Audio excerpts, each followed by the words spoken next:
Well done, guys. Well done. We've managed to be the recipients of 400 subscribers to the channel overnight. So pat each other on the back. Pat each other. It's a try. Okay. Turn around, Simon. Turn around. Turn around. Pat. God. Oh, it's the other way. Right. Sorry. It's the other way. No, not that way. That way. Yes, it is that way. I've got a pat Brad on the head. Brad. Yep. Wrong way. Well done. Benny Hill slap. Benny Hill slap. Good Lord. When did that last appear? on the British Electric Blues show. Yeah. Good morning, Kurt 5150. How you doing? Yes, thank you very much. 400 plus. Yep. Awesome. Cool. Yeah, no. What a wonderful achievement. What a wonderful achievement for a small channel. And, you know, to be fair, a lot of the growth, guys, has happened basically this year. A lot of the channel growth, you know, has been this year. So the last 3 months have been phenomenal, haven't they? Good morning, DTube. How you doing? Hope you're good. And Facebook users saying, let's keep the channel growth happening, guys. Keep it going. Yeah. Facebook user, who are you? Tell us who you are, because we can't see who you are. If you can tell us, that would be great. So we're streaming, obviously, on YouTube, and we're streaming on the All Things Eric Clapton British Electric Blues show on Facebook. So we'll take advantage of all the formats that's available to us. Alan, good morning, thank you, Alan. Thank you, Alan. Well done. Oh, it's Alan Garber. Good morning, Alan. Yeah. Thank you for being here. Dr. Alan Garber. Dr. Alan Garber. Doctor. We're in official titles land, are we? Doctor. Well, we've got the Rev 5150, and we've got the doctor of a Van Halenologist, Dr. Alan Garber. That's true. Yes. And Kurt 5150 is going to arm wrestle you live when you hit 500, Brad. Wow. It'll probably be. Brad, up the gym cook is already in training for this, isn't it? I better start lifting those weights, mate, you know. I saw your Instagram post. We might have to take some bets on that one. Up the gym? Or is that just where you work? Yeah. Play some bets? Yeah, let's play some bets. Come on. Yeah. Yeah, play some bets, and whoever wins has to do something else too. You know, that might be a channel highlight. Might. So what'll happen is both these guys will be trying desperately to lose. I won't even try. It'll just be like a soggy wet blanket. No, seriously though, 400 subscribers. So if anybody is watching the replay of the show, and you are a regular watcher of the show and you don't comment on the live streams, thank you. We do get a lot of subscribers watching the shows afterwards, and so we would just want to do a special shout out to the viewers who don't identify themselves. Without you guys getting those hits up, the channel wouldn't be in a position where we're currently at. So thank you. Yeah. Good morning, Ellen Forrester. Good morning. How are you? Hope you're good. Cheers. Look at that. Look at the size of that Nelson. mug. Look at the size of my head. This is what you get when you're a dad. Dad rocks.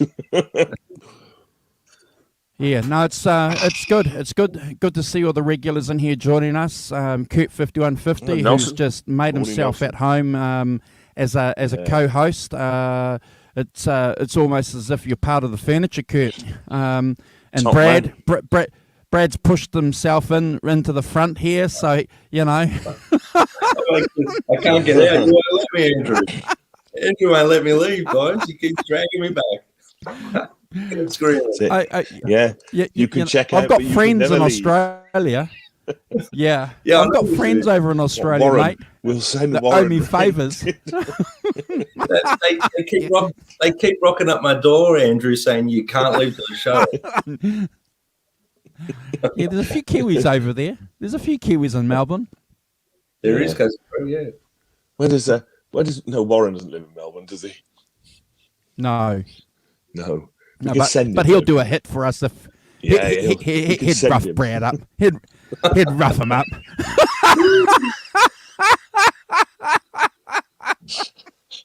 Take it easy. I'm not a young fella anymore. I know. Yeah, I don't think Warren is either. We don't know how punchy Warren is, though. Guys, I'd like to do a shout out to Gary Moore. Acknowledge our one of our heroes. Everyone on the channel here knows how much we all love and admire Gary Moore. So 10 years gone today. So please do us all a favour. After our show, go and put on your favourite Gary Moore song and blast the hell out of it. Let the neighbours hear it. 58 years old, he died, unfortunately, way too early. Absolute legend and a massive hero of mine. So yeah, do us all a favour and crank some Gary Moore. Let the neighbours know who Gary Moore is. And thank you, Gary, for the music. And it's I'd like to celebrate his legacy. Well, 10 years. Great British blues 10 player. years. Just years amazing, gone. isn't it? Yeah, it's gone very quick, actually. Yes, indeed. Yeah, that's how it goes. 10 years. So he'd be 68 at the moment if he was still alive. So he died way too young, in my opinion. So yeah. But I guess we've got to be grateful and blessed with the music he left us and the fantastic legacy as a musician that he left us. So. Yeah, and we did a show. We did a couple of shows, didn't we? We did one where he was with Bruce.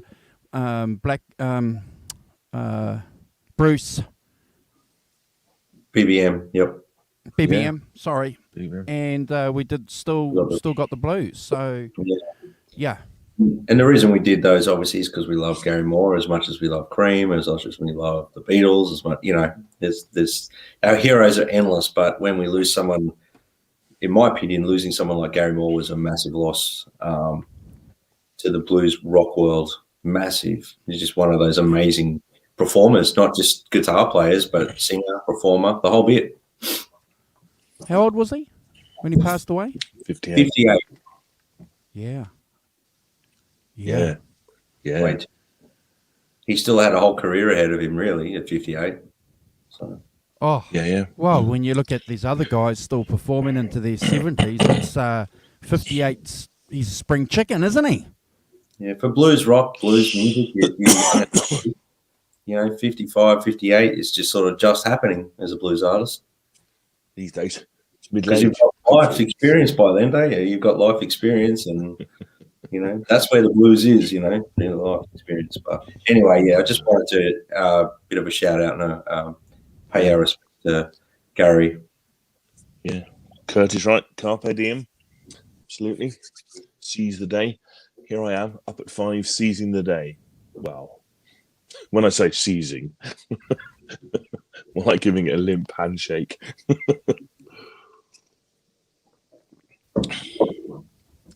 So good to him. So, Off to the show. To the show. to the show. Let's get on with The it, guys. show and Yeah. ranking the tracks. Simon In and about a week. Brad Cook. Yep. And myself. So look, again, one more shout out to everyone that subscribed and shared the channel. It means a lot to us. Thank you, and we do thank you for that, and we don't take that support lightly. It's We excellent. appreciate it. Thank you so much. And so I'll ask Simon then to kick off the Sunday shows, Rankin the Tracks. Well, good morning, everyone. Here we go. We are discussing today Jethro Tull's Aqualung. I don't know how familiar this is to you guys, but we'll see as we go through. I have to declare a slight interest in this. This is the first record I ever bought with my own money. I am 14 years old in 1972. And that was I heard it round at a friend of mine's house. We used to walk to school together. So I'd heard it round his house. We used to play it in the morning when he was getting ready. We were playing Jethro Tull at 8 o'clock, no idea. But Mark Ingleton, shout out to Mark Ingleton. He will never see this, but yeah. So we used to walk to school, and it was just like a strange record. It was like a strange thing to me, and yeah. So I had to go and buy it myself.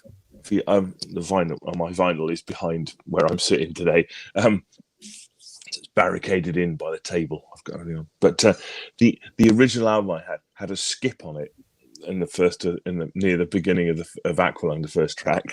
And now I can't hear it without expecting the skip. I'm always slightly disappointed when it doesn't skip because I've got so used to it skipping. Don't ask me why I didn't take it back or do something. I cannot imagine why I didn't. But did with other albums, but not with that one. Just it had the skip. I liked it. Morning, Sonia. How are you? Thank you for joining. Yes. So as I say, a bit of a vested interest in me, and there's a particular. I always think there's a particular link with albums that you bought and. When you were sort of 14, they have a special place for us. But anyway, to the mighty Tull, or Jethro Tull, somebody, one of their managers released some stuff under the name Jethro Tull, which is funny. There we are. So Jethro Tull, they're an English rock band, clearly, formed in Blackpool, Lancashire. If you know where that is, that's the northwest of the UK, of England. Initially playing with blues rock and jazz fusion, as befits a band with a flautist. Not often we can say rock flautist. I can only think of two others: Chris Wood from Traffic and T.S. Van Leer from Focus. If you're familiar with Focus, Sylvia, Hocus Pocus. Jolly good. So yes, Anderson deciding that the flute would be a thing. So he swapped his 1960 a Strat that he bought from Lemmy, which in 1967, if you've got a reasonably old Strat, it's going to be like a 50s one. He swapped it for a flute. Probably not the most auspicious of swaps, looking back on it, but you get a few quid for it now, wouldn't you? You get a lot more for the Strat than you would the flute. Yes. So anyway, they released their first album, This Was, in 1968. And after that, they had a lineup change, which saw the original guitarist, Mick Abrams, he left.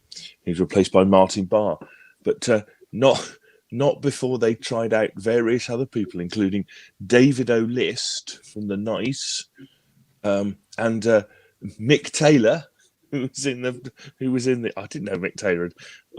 They got him to audition for John Mayall. He was in John Mayall's Blues Breakers, and he thought that was a better deal. So he stayed with them. And also Tony Iommi from Earth. Well, Black Sabbath really, but so various people before they settled on Martin Barr. So and with Martin Barr, they started off. They then released Stand Up, which was like a folk tinged blues album, in 1969, and in 1970 they released Benefit. They'd had a particular hit with Living in the Past, featuring flute solo. So then they got to Aqualung in 1971. They recorded it either side of Christmas, 1970, 1971, in Basing Street Studios, which was the studios of Island Records in London. It was a converted church. They had two studios. It had a big room and a little room, and some other band had already taken the little room. A little known band called Led Zeppelin. were in there doing their stuff, probably doing 71, 3, probably doing Led Zeppelin 3. 4, I think. 4, was it? Or 4? Yeah, 4. Yeah. So just recording 3 or 4 weeks. I think that still back in the day when you could record an album in 3 or 4 weeks.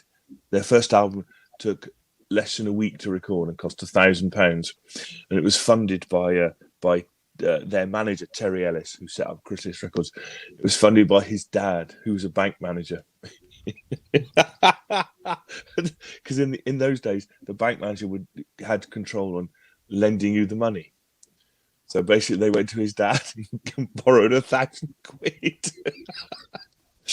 Now you couldn't do that. Now the big computer saying no, you can't borrow £1,000 to record an album.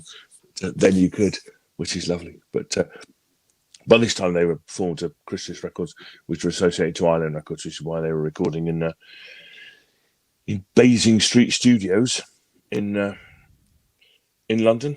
So I think it was quite. Ian Anderson said frequently that it was quite a difficult recording. It was a difficult place to record. It didn't sound good. Whenever they went back and listened, it didn't seem to sound very nice, and it didn't seem to gel. It didn't seem to be getting. They had to work really hard to get a sound out of it. I think it sounds great, but to my ears, yes. When you know nothing of these things, you just listen, don't you? You're not impaired by what's been going on. So it was their first album with keyboardist John Evan, and their first album with new bassist Jeffrey Hammond, and the last album to feature Clive Bunker. So there was a revolving door of people going in and out for a while. The Tull. They had some songs that were ready, and others like Locomotive Breath that were conceived in the studio. Really, Anderson had a vision of how it went, and they went and built it up in the studio, which is the way that people then, starting to work. Then it wasn't all worked up beforehand. Some of it went in. So. And we'll get into what the albums are about. I'll just say the album was kind of well received. Sold about 8 million copies worldwide, so it was did well for them, especially in America. It's widely regarded as being a concept album, but Anderson has refuted this at every stage, saying the fact that there are some albums. There are about 4 songs that maybe have sort of religion and God theme in them. That didn't make it a concept album by a distance. And you'll notice that having decided, everyone decided it was a concept album. They then went and made proper concept albums. I don't know if you've ever heard the Passion Play, Thick as a Brick. These are all proper. Yeah. Thick as a Brick. And you have to take. You have to take songs. Anderson at his word. It's just one of the negative things about music journalists over the years. They get this idea in their head and they perpetuate these kind of myths, and it's one of the things that we like talking about on the show, isn't it? That we like to sort of rebuff or rebuke or at least try and talk about some of these things that have happened over the years, because all my research, every bit of research, any article you cling to, they all talk about the fact that it's a concept album, and it wasn't. So yeah, interesting. I don't know where that came from. I tried to think of why they would do that, because there was nothing really out there other than some spotty little journalist somewhere decided, after an LSD trip, that this was a journey. So therefore, it must be a concept. And well, my thoughts maybe were they were on an LSD trip and they did make a concept record, and then when they come out of the trip, that I never thought of that. Maybe they forgot. Forgot that it wasn't. Yes. Yeah, but you got look at the end of the day. You got to take the guys at their word, don't you? That's one thing that we've always kind of tried to do is, we'll take Keith, won't we, or Eric or Ian Anderson over and above some 27-year-old journalist. Yeah. Yeah. I think journalists, I mean, rock journalism then was sort of taken off as being a sort of a more of a conceptual thing than a straightforward. Truthful. This is what it sounds like, and people are looking for ideas. Careful now. They're looking for more for ideas and themes and what things mean, the meaning of songs, the meaning of albums and things. And yeah. so I get that. I don't think there's anything wrong. I don't think there's anything wrong. No. I think we all put our own. It'd be interesting to see. We put our own meanings on songs. And that may mean something completely different to you than it does to the author. He'll write it with certain position in mind, and yet when you listen to it and what you get from it is a completely different thing. So I don't think it's concept albums are a bit of a thing in 1971, weren't they? Here's a prog. But Tommy. One thing Ian Anderson is clear of is that it's not a concept album. But he has said on many occasions it's not a concept album. Just because there's 4 tracks that have a loosely the same theme, as I say, of God and religion, that yes, that doesn't a concept album does that not make. Just to break away a minute, I'll just give you some 1971 key events if you're interested. I like to sort of set things. So March the 5th, which is around the same time as the album was released, Led Zeppelin played "Stairway to Heaven" live for the first time in Belfast, which is to the sound of no applause. Which is odd when they start, because I have such a history with that song, and it's such an iconic song, and I've got a BBC sessions which clearly has an audience, and when they started, there's no applause at all because they've never heard it before. It's just weird. You think, why aren't you applauding? It's "Stairway to Heaven." Of course, when they just play a new song, it's just a new song. But the Rolling Stones leave England and head to France on their escaping taxes escapades. The concert for Bangladesh was August the 1st. And so you're right. November the 8th, Led Zeppelin 4 was released. It goes on to sell 23 million copies. And on December the 4th, 1971, during a Frank Zappa concert, the Montreux Casino burns to the ground and is memorialized in smoke on the water. Well, that's the same thing. Technologically, the 3rd crew mission to land on the moon returns to Earth after landing on February the 5th. So they were cracking on with the moon landings because, as we've discussed before, 2 in 69, didn't they? When there's sort of a bit of a gap and went back. They on something called ARPANET, the forerunner of the internet, chat rooms make their first debut. So welcome to the ancestor of what we're doing, chat rooms and stuff. And the first spacecraft to reach Mars, the Soviet Mars 3 lands on the surface. So there's a lot of political unrest as well. Obviously, a lot of stuff about the Vietnam War. In Switzerland, women are given the rights to vote in state elections. 1971. Yeah, I know, yeah. Switzerland, well done for their forward thinking. Yes, not giving women the vote till 1971. But we did that in our country in 1897. So you did it before us. We were ahead of you, Switzerland. You greedy Swiss. Yeah. And we began to use decimal currency, and a secret taping system is installed in the White House by Richard Nixon. But more of that later. Which contributed to his downfall. Isn't that slightly? Isn't that ironic? Yeah. So Greenpeace is established, and I'll go on to more of this, but and Starbucks is founded in Seattle, Washington, March the 31st. So I see lots of stuff going on in the world, whilst Tull are ensconced in their. New Zealand and Australia decide to withdraw their troops from Vietnam. Andrew, especially for you and Brad. There we are. There we go. Yes. So lots of kind of unresty things. I don't think necessarily particularly reflected in this in Aqualung, but but yeah, because I seem to plan everything. So Aqualung for me has a very kind of British feel to it.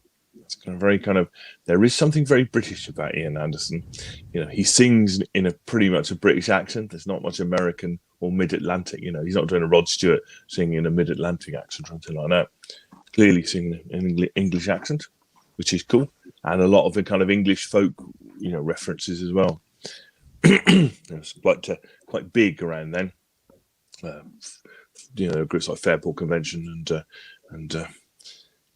what they called Weetham and the Big Huge, Pentangle and various other. From folk rock in England is big, you know, in the 68, 69, Fairport, all of those. So so it's not surprising that there's some of that in there.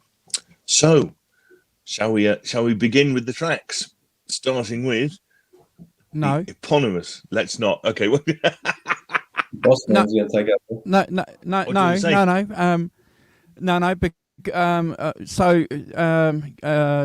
Brad, do you want to talk about how you first became aware of this album? Because my introduction into Jethro Tull was around, I was about 14 or 15, and I remember I was hanging out with a couple of guys, and I remember this guy Richard Parsons, and I didn't like this guy. I didn't like this guy. But back at my school, a badge of honour was the bands that you had on your bag. You know, you'd had Led Zeppelin or Van Halen or AC/DC, and if you were really good at artwork, you had a really cool bag.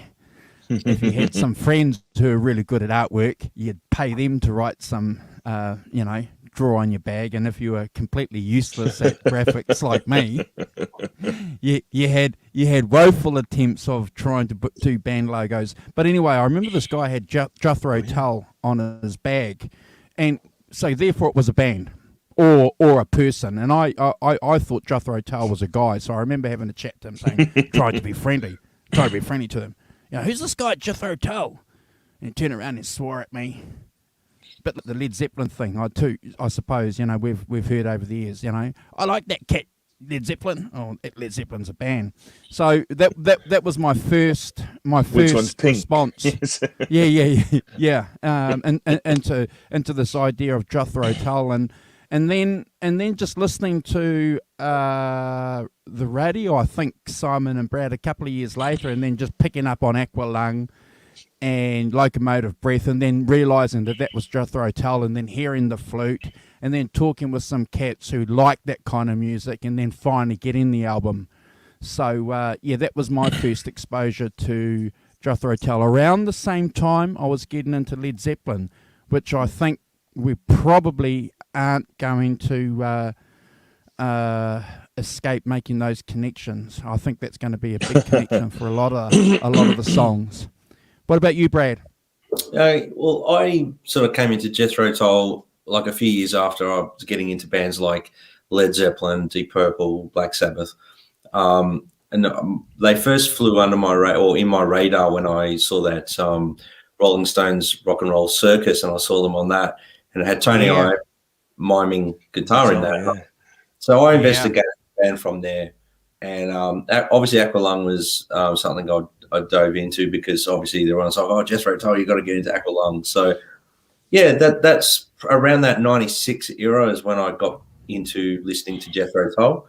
So obviously that was my introduction to it, was through Rolling Stones, their first release of the Rock and Roll Circus. So isn't that interesting, Brad and Simon? You know, Deep Purple, Led Zeppelin, Rolling Stones, Jethro Tull. You know, that English connection, that English rock and roll connection. It's just so powerful, isn't it? And just as a quick aside, that's one of the reasons too that the Rolling Stones didn't release that album for a long time, because their support bands blew them away. Well, the reason, even to this day, the reason I got that was because of the John Lennon with Clapton and Keith Richards on bass and Mitch Mitchell on drums. That was why I got into it. I was like, I'm getting that because of that. But I love the stuff as well. But that's why I thought their rendition of Yo Blues and that were phenomenal. But I don't want to deviate too much from Jethro Tull. But that was what got me into them as well. That was a pretty big thing for the Stones to have all those sort of lineups opening for them, and they were phenomenal. So, yeah. Yeah, maybe outstanding, Simon. Outstanding. I don't know what's going on the chat, but seemingly Ellen has been hidden by Great Vanzini. I don't know what's going on there.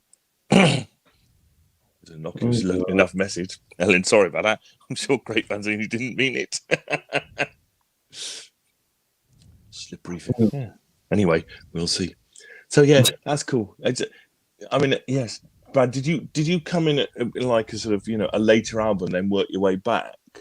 Yeah, well, my introduction to music was like, I was already playing guitar by this stage, like around the 96 period. I was listening to the older records of bands that I liked, and I was going backwards as well. But what I'm saying is I discovered Jethro Tull through my other influences. It wasn't something that I was introduced to by someone, or actually someone saying, go check this record out, it's phenomenal, or anything like that. And I just did. Obviously, I got into them a fair bit because for me, this, especially with this album, it's a massive timestamp on 1970, 71. Yeah. Late 60s spilling into the 70s, and it's got that timestamp on it. And for me, like a lot of bands have got that in their sound, and it's pretty much, that's where it stays. It doesn't really become timeless. It's just that sound. You know what I mean? At times I'm hearing, and I'll when we get into the tracks, you'll hear me saying a lot of this, but you'll hear a bit of Cream, you'll hear a bit of early Bowie, lots of stuff. Like, I don't want to sort of go through my notes too much at the moment, but you can see those influences there. And maybe direct influences on the artists themselves, but because those things were happening at the time, they've obviously influenced them. To answer your question properly, I did go backwards with Jethro Tull because of my influences I was listening to at the time, and I still listen to today. So, yeah. As I say, I sort of arrived at Aqualung and went forward with them. I didn't go back to their earlier albums until sort of later. I do have them in my cover, but yeah. And then I had Passion Play, I think was the next one, and which is again that one clearly a concept album for Mr. Anderson saying, well, if you think we make concept albums, here's one. Well, he did that with Thick of the Brick as well, but that's interesting. Yeah. I'm interested in that because my kids have it, that kind of timeline thing.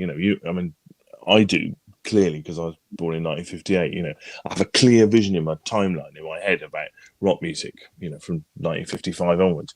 Whereas my kids, who are 15 and 16, and the older one, Saskia, the middle one, she will just play records. Like yesterday we were in a car. She said, "Can I play some?" She just played a succession of kind of singles from she played London Calling, and then what else did she play? The Buzzcocks, Ever Fallen in Love with Someone. She just played a succession of these singles. Now she doesn't know that before that and after that, and they're here in this point. Whereas I do. She just goes, "They're really good songs. I like them. Therefore, I just play them." Just discovered them, kind of thing. Because that's the way of Spotify and things. It leads you. So anyway, I'm interested in that as a timeline thing. So I don't know what's going. Something funny's going on in my chat. I think it isn't going on in somebody else's. But so Great Vanzini is deleting comments. Are you there, Great Vanzini? Yeah, because I can't see any of Great Vanzini's comments in the chat. Can you see who else has got a wrench? Kurt, can you see Great Vanzini's comments? Can you see them, Sonia? No, he's not made a comment, which I think is a bit weird, and he's just deleted Ellen's outrageous message saying it's fun, isn't it? The one you put up just now. So I don't know what's going on. I don't know what's going on in the chat. It's a bit odd because I can't see him. And I'm sure he isn't just doing stuff. Okay. But yeah. Anyway, let's say good morning to Johnny Heartbreaker. Under his good that's a name. mistake. Okay, it looks like cool. it's a mistake as well. That's no Ellen problem. was unhidden by Sonia. Thank you, Sonia. Thank you, Sonia. Yeah, the only people that can get banned on this show's the host. Yes, for their outrageous scoring. Yes. Timing out. You're timed out. Timeouts. That's it. Timeouts. Yeah. Yes, absolutely. Yeah. Stop that now. Oh dear. Good. So, shall we enter the realm of the mighty Jethro Tull? Sure. Oh, look, here we go. Look, Great Manzini, my apologies. On my phone, we'll explain in a bit. It's the fingers on the phone gag, is it, Great Manzini? Well done. No worries, as long as you're here. And we don't have somebody impersonating you and doing weird stuff. That's fine. Back to normal. Normal service has been resumed. I hope. We hope. Dear. So, first song. Aqualung. Side one, Aqualung. So, as I say, Aqualung. It's got some background stuff on it, which it's written in a hotel room in Bedford, and Ian Anderson's sort of thing about it is that it's clearly about a homeless guy and stuff, but he says it deals with our reaction to the homeless population. He called it a guilt-ridden song of confusion about how you deal with beggars, the homeless. Elaborating on the 40th anniversary issue of the album, he said, "It's about our reaction of guilt, distaste, awkwardness, and confusion. All these things that we feel when we're confronted with the reality of the homeless. You see someone who's clearly in desperate need of some help, whether it's a few coins or the contents of your wallet, and you blank them out. The more you live in that business-driven, commercially driven lifestyle, you just cease to see them." Which is interesting. That's his take on it. I think I'd probably agree with that. So clearly, Aqualung is a man of little hygiene and poor and homeless, and but he wrote it, as I'm sure we've all read, based on some actual photographs of transient men. Ian's wife at the time, Jenny, was an amateur photographer and bought the pictures for Ian to look at. Many of the lyrics are Ian describing the men in the picture. Jenny also wrote a few of the lyrics to go with the pictures, which earned her a songwriting credit. So she receives half the royalties from the song. Good work. So that means feet on desk and big cigar moment. She and Anderson divorced in 1974. But so clearly this is, I think, Jethro Tull's most famous song, one of them certainly. But it wasn't released as a single because it was too long, too episodic. And it starts off with a loud guitar riff, then goes into rather more laid-back acoustic stuff, like a la Led Zeppelin at the time. And and clearly, with the advent of AM radio in America and FM radio, they could go on FM radio and still get to their audience, but playing the longer tracks and stuff was on AM. They didn't necessarily, so they're not a great single band. They did, I think, Locomotive Breath and one of the other ones was singles. But so the other interesting fact about this that made me laugh was that clearly an Aqualung is a portable apparatus. So he wrote this thing Aqualung, and then he got sued by the Aqualung Corporation of North America, saying it's not just a generic name, it's a copyrighted name. It's a brand, and he hadn't realised it was. So I think he managed to get out of it, but it's not like that. The naivety, isn't it, of just Aqualung, just whatever. we could just use it. So the album cover was a watercolor painting of the character Aqualung, created by the artist Burton Silverman.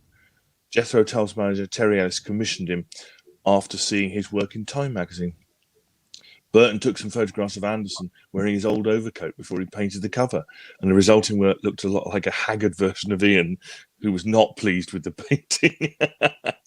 Despite Anderson's objections, the cover became an iconic image in rock. It also resulted in another lawsuit over the image and where it could be used. Burton felt the band didn't have the right to use it on T-shirts and other promotional material. The unusual audio effect you hear in the song, because it goes like different characters, different things. It's called telephone burbles, where you remove all the frequencies except for a narrow band around 1,000 hertz mark. This is to reproduce the sound of a telephone, as if you were on it. As Anderson said, it's also like when you're addressing a crowd through a megaphone, or perhaps the tinny sound of a voice trumpet, which is a non-active megaphone. It's a form of address. It's the sound that woke up young pilots in 1941 and sent them into the skies to battle the Hun. This is the sound of the tannoy, calling to arms of young men going to their Hurricanes and Spitfires. It's something that's very much part of the blood of an Englishman. Like most of the songs in the album, this one has a cold ending. That's because Anderson knew that he would have to perform these songs on stage, where he liked to have a definitive ending to a song rather than a fade out. So that's Aqualung. So if we get to the actual song itself, a bit of background. So one of the things that struck me about listening to this again is that all the songs are very arranged. They have parts, don't they? You have an opening riff, then you have you get a bit of you get the singing first verse, then you get an acoustic section, then you get a fast acoustic electric section, then you get a melodic solo, then you get an acoustic section, and then that kind of tumbling of the doing the lyrics again and stuff like that, which I think is clearly he had a very has a very strong vision of Jethro Tull and a very strong vision of what the songs are. He's the main composer of them when he goes in the studio, and that and I can see in that. Morning, Great Manzini. I can see in that where the sort of concept album comes, because you stretch, instead of having 20 seconds or whatever they are, 30-second pieces, you stretch them out and you have 3-minute pieces, and bingo, you've got 20 minutes for a concept album of dragging them out. So it's Aqualung, I think, has one of the iconic riffs, doesn't it? Da da da da da da kind of thing. And then it has that description about a tramp, but quite socially realism, clear. And Anderson, I think, has a particular voice and a particular way of doing this that's not, particularly pin it on any other overt influences like that. But I think I was listening again last night, and I was thinking the bass playing is amazing. Just like all over the place. It's like, well, hey, I think he only learned the bass. Jeffrey Howard, didn't he only learn the bass for this album? I think he did. I think he learned it. So he's obviously doing really well. Understood about string instruments. It has a piano section, and then it has a fast electric. It has great guitar solo from Martin Barr, and then another acoustic section, and that thing about changing the voice to change the perspective and change the character of who you're talking about. Sort of that's different characters, different voices. Kind of reminds me of it's a bit like Blood on the Tracks, Bob Dylan, where you go from him to them to you to me kind of thing, going around. That's probably not that applicable, but that's what I kind of want to remind me of. So it's for me, it's a 10. Never a skip. You can't skip the titled song of an album. That would be bad. And as I say, and I love the fact that after about snatch your rattling breaths with deep seas, that's where it used to jump. So, and I can't hear it without the jump. Slightly disappointed it doesn't have it. That's awesome, Simon. Brad, on the CD. Yeah, for me, Aqualung. What's your I mean, this song for me, it's very reminiscent of like Cream for me. For some reason, it's got a real Cream element. Israeli gears, vibe. I can hear in this entire album like a carryover from the late 60s era of music. Like they obviously were still in that zone. That, I mean, I know we hit the new decade, it was 71, but I still feel like it was relevant in their music. You can hear it. Great guitar tone. I think that was something that really stood out to me. A very growly Les Paul tone or something like along those lines. There's definitely a humbucking type guitar. I don't know what was used on the actual song. So I think it's basically a Les Paul Jr. Okay. into high watts. Well, it's got that's what he had. The only thing he had. very, very much a growl tone, which is really cool. Quirky lyrics. The song, like, touching on what you sort of said there, Simon, it's like a bit of a journey. Like it goes in segments and it feels like you're on a bit of a journey listening to the song.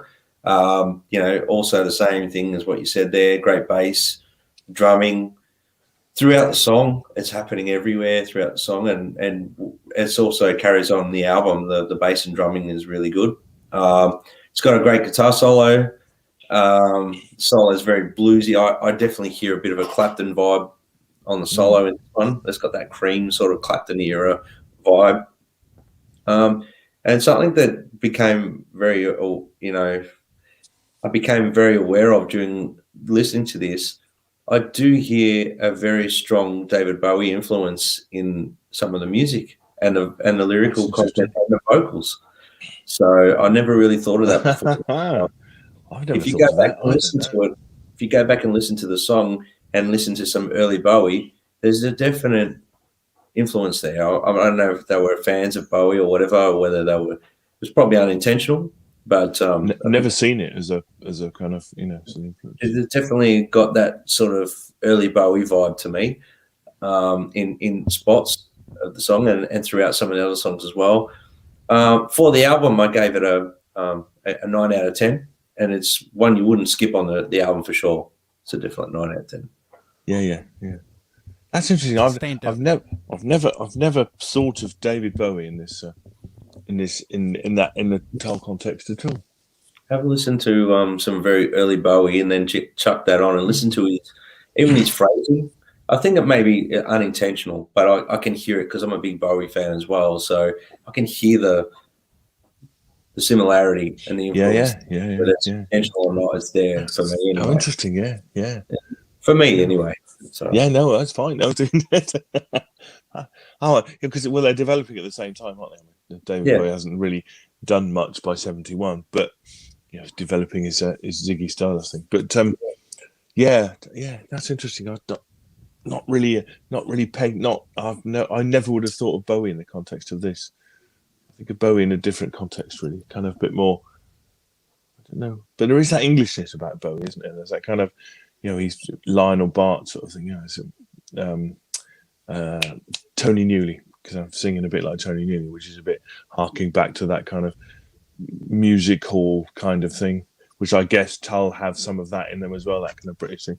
So I could see the roots of the roots would be the same kind of thing. Yeah, interesting. Anyway, Mr. Walton. Yeah, look, Martin Lancelot Barr is the standout figure for that first song, isn't it? That the chugging riff. It's a classic guitar tone. He doesn't get probably a fair share, a big bite of the apple like a lot of his English contemporaries do. I suppose it's more of a credit to the guy as an artist and how he sees himself as a band member, as opposed to a guitar player or a guitar god. But he could have risen to that mantle, I suppose. Aqualung here in New Zealand is a staple song on classic rock, our stations. So during the course of my business day, I listen to a couple of stations, I alternate, and Aqualung will come on an average of 5 times a week. So, and I've been listening to this song, solidly for 30 years. It's a beautiful song. It's I love it. The guitar tone especially. what's really interesting about some of the research that I've done on it is that Martin said that he was never influenced by any other guitar player, and interestingly enough, didn't want to listen to other guitar players, which is not like a lot of the other British guitar players at the time were doing. So when I read that and went back and listened to it again, I was appreciating the album in a different light. So if I was hard on the guitar work beforehand, it sort of freed my mind a little bit to not sort of be as harsh, because I'm getting a kind of Jerry Garcia kind of vibe with this guy. You know, he's definitely wants to be in the band. You know, he's playing melodies, but he's got that chunking lead going on without playing lead, which is apparently quite difficult to do.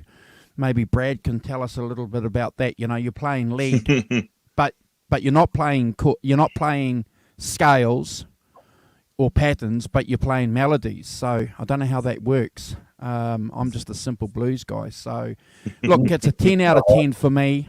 It's a standout. It's a standout song for the period, Simon. It's never a skip, and I would say it's probably their best song ever. Yeah.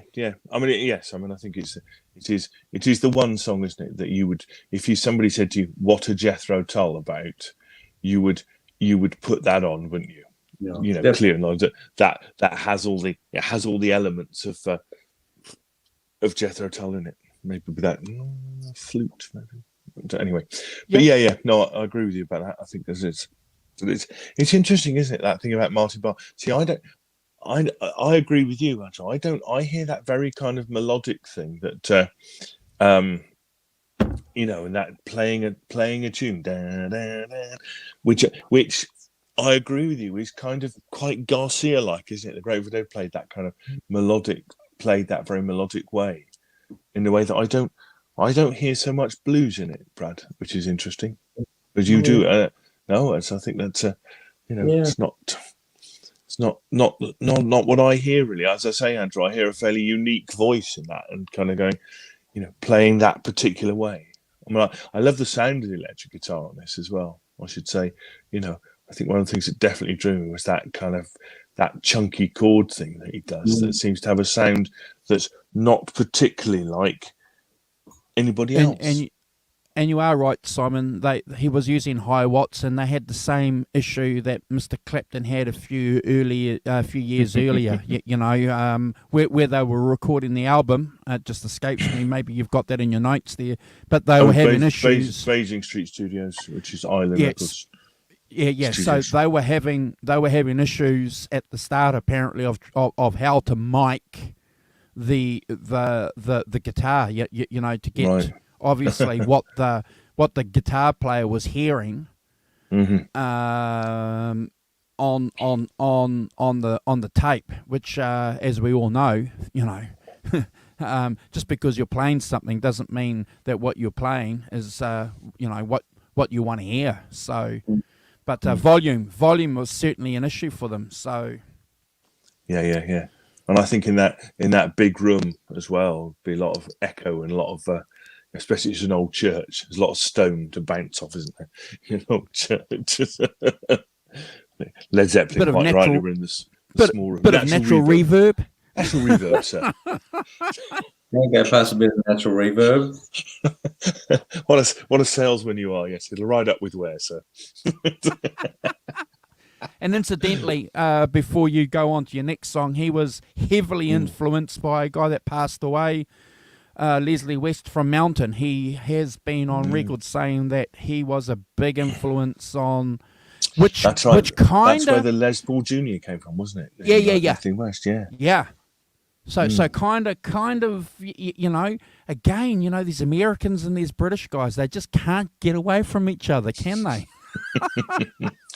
Well, clearly, because Tull had been going to America and touring, you know, and getting some success touring, supporting Led Zeppelin and various other people, you know, being bottom of the bill at the Fillmore East with I'm sure they were on the same bill as Mountain and stuff like that. You know, that big time in that period. So you know, you're right.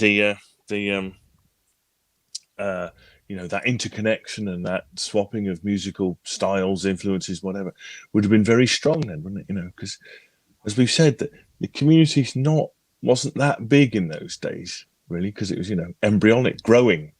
You know, people are coming into it. So it's not so big. So, yeah. Oh, yes, I remember reading that Leslie West with his Les Paul Jr. definitely an influence. But yeah, I hear, for me, Martin Barr has a very unique. Great Wesley Dorian. Ellen tends to comment. She has commented earlier in the chat, but then she was accidentally hidden by you. What your comment was, but I'm sure she's fine. Let's hope so. Send our apologies, Ellen. Great Van Zeen's phone has a mind of its own. That's technology for you, see. We're going to give Ellen a wrench so she can wreak vengeance upon him. Good idea. Yes, the battle of the wrenches. What a good idea. Yeah. I think, you know, that it's one of the great compliments you give to somebody, isn't it? A guitarist, you know, that you need to hear a few notes and you know it's them, kind of thing. You know, I always feel that with Martin Barr, you know, that he has a voice that's his own, whatever else he does, and you know, that's really cool. You know, I think that's, for me, that's the best thing about a guitarist, is if you can pick him out or her out. You know, Great Vans only saw them in '69. Wonder who were they supporting, Great Mazzini? Well, they might be doing their own theatre tours by then. But I saw them in about '73, I think. Yeah, good, very good. But, anyway, so Ellen, you're back. Excellent. With a look, he's given her a wrench. That's it. It's going to have trouble in the chat. Oh dear.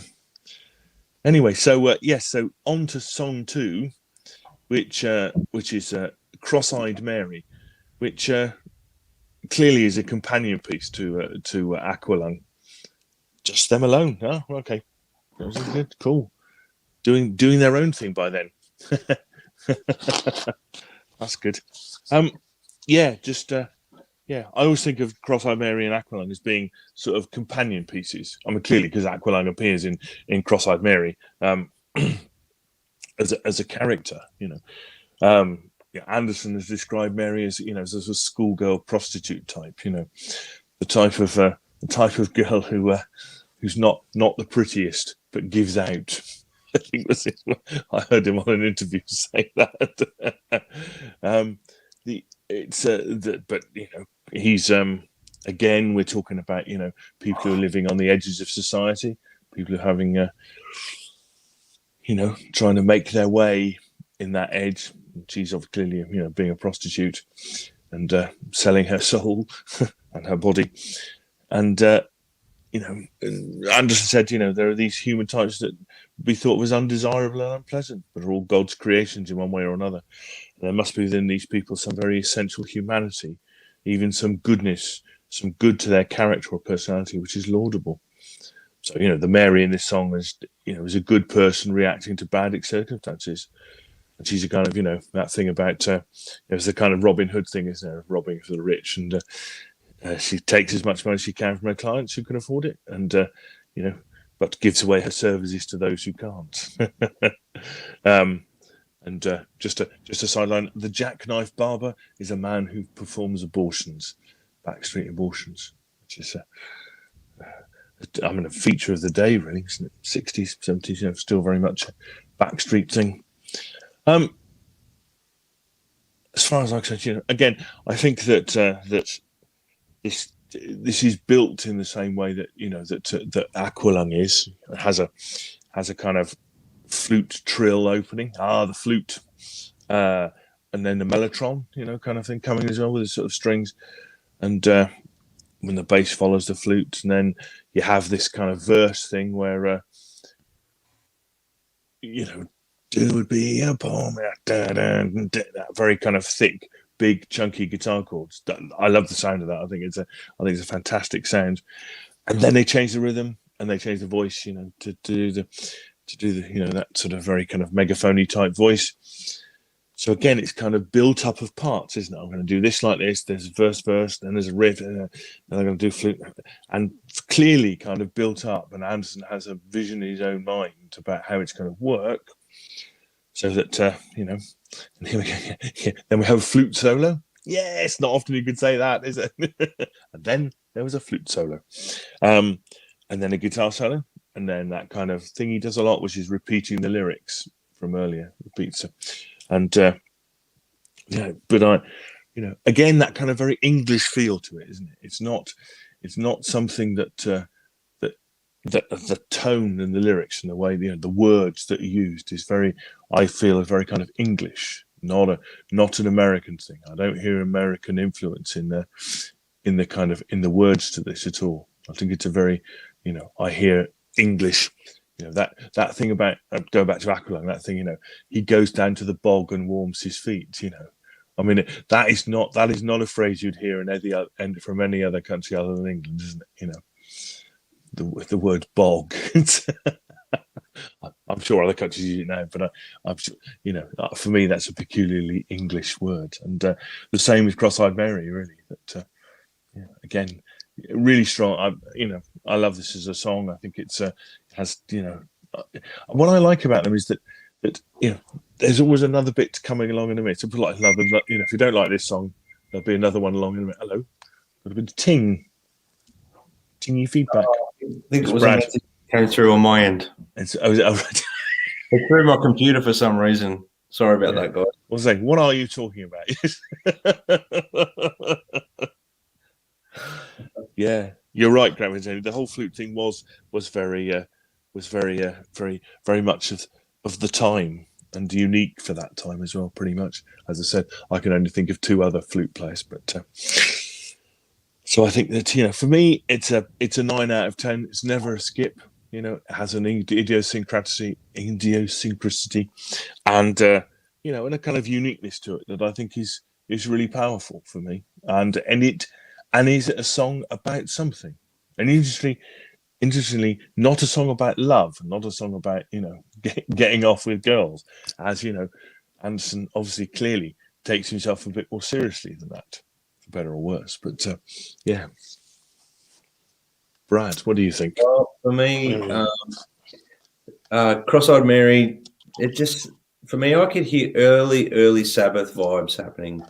I don't know if you guys could relate to that. Maybe I was hearing it. Well done. Vocally, I could hear like a bit of an Aussie sound vocally, like tonality wise. I put great bass and drum playing. The guitar's very cool. I love the swinging vibes, and like, I'm not going to sort of go on too much more about what you sort of went on about there, Simon, but overall, it's go on as much as you like. No, I can hear a very Sabbath vibe in some of the tracks coming up as well, and I don't know whether that was an influence of them, and maybe because there was relevance there or connection with Tony Iommi, or I know it was because Martin Barr was a guitarist in his own right, so obviously he wasn't trying to emulate anyone. I can tell that, but the songs, the riff, the vocal melodies, and the way that Ian Anderson sings on this song, very Aussie-like, early Black Sabbath, like first record, maybe. I know it was. I always think of Sabbath as being a bit later than 68. I thought maybe not so much. So Sabbath were around 69, 70, I think. Look, it's that same era. Maybe there was a slight influence there by everyone. Sort of, you can hear, if you listen to Zeppelin, you can hear a bit of other artists in there. If you listen to Sabbath, you can hear. What I'm saying is there's that influence is there. Yeah. Maybe they just listen to Ozzy's album, Sabbath's album, and vocal melody wise, they come up with something similar. It sounded familiar to me. Obviously, the way we're doing these episodes where we're ranking the tracks and really breaking them down, listening to everything, that was a big standout for me. That it's got a very catchy riff, very Sabbath vibe, and the vocal melody, even his tonality of his voice sounded very Aussie at times. But the highlight in this is there's some really great bass and drumming in it, so I wanted to highlight that as well. I gave it 8 out of 10. I wouldn't skip it. Definitely wouldn't skip it. 8 out of 10. So I gave Aqualung 9, so I have to give this one 8. And I did see, like you said, Simon, I could see the almost like part 1, part 2 of looking at it from his point of view, and then looking at it from different, similar, similar kind of scene, but looking at it from a different point of view, kind of thing, or different kind of similar reality, I should say. Black Sabbath released their first album in 1970. So, their first 2 albums in 1970. Sabbath and Paranoid were both 1970. Master of Reality 71. That's interesting. Yeah. That's really cool because it's not something that I particularly hear in it. My old ears. But you're right. That thing about they auditioned Tony Iommi and he played on the Rock and Roll Circus with them and stuff like that. Clearly, they felt that he had something in common with them as well. Maybe you're hearing it from because you're so used to hearing it, Simon. You're not from hearing that. But no. I haven't listened to this record in over 10 years, so I was going in with like fresh ears. Yeah. To do this ranking of the tracks. So that's one thing that really stood out to me, and I don't know whether that really stood out to me in the past, but it definitely did. That was cool. Well, it retains a link to other rock bands of the time, which I think is, you're right to, say that, they must be to some extent, clearly. I think that, that there is a Led Zeppelin influence there in terms of having the folk and the rock thing together and things, Led Zeppelin were doing that. And that's clearly, it's those things that you filter it through, the world of Ian Anderson, Jethro Tull, you get a different sound. But the influence of going, I'll have an acoustic bit, then an electric bit, then, is a kind of a Led Zeppelin thing, isn't it? Clearly. And they toured together and they, were recording in studio at the same time kind of thing. So you can see that influence comes out in quite a unique way. And I think that's good. Yeah. They got a strong voice, but it's there. But I think that's really interesting that you hear bits of Sabbath and Tony Iommi and stuff. And let's ask Sonia. She's a Black Sabbath fan, and she is Jethro Tull fan. So I'd be interested if she can maybe throw some comments in and see if there's a connection. Look, Brad, I don't deny or doubt that there is that connection there with that early British sort of blues rock thing going on. I'll certainly go back and have a listen and see if I can find that connection myself. Yeah. But one of the great things that I love about the British, especially in the late 60s and up into the early 70s, that British realism that we had it with Ken Loach and his films. We had it in a lot of British documentaries, and we got a lot of it through the music too. Now, this is a song that probably the Rolling Stones could never write, even though the Rolling Stones were talking about something, social situations and social settings really well. But this song is uniquely Jethro Tull. It's unique to them. And the fact that Simon's mentioned, a couple of these English things that we pick up on really well here in New Zealand because, we share that same kind of vocabulary and history. So it's not far from a New Zealander or even, an Australian. But, that ability that the British have to convey these complex social situations in songs and in film is remarkable. I don't think they can do it anymore now. I think the best is behind them. But I love the song. It's a 9 out of 10. If Aqualung was a 10 out of 10, this is a 9 out of 10. And it's never a skip. And I do like Iron Maiden's version. I think we do talk about other versions here when we're talking about other songs. Is this a song that I would play somebody who hadn't heard Jethro Tull? Probably not. But if they were getting into Aqualung and liked it, you'd probably carry the record on. But 9 out of 10. Yeah, agreed. It is interesting that kind of very Englishness thing that, and also I don't myself, and it's interesting. I don't hear much blues. Andrew, do you hear much blues in I don't hear much blues in Jethro Tull myself. No, maybe some echoes of Clapton in tone or something, but I don't hear that. And interesting, I think that's one of the things that makes them is that they were in that kind of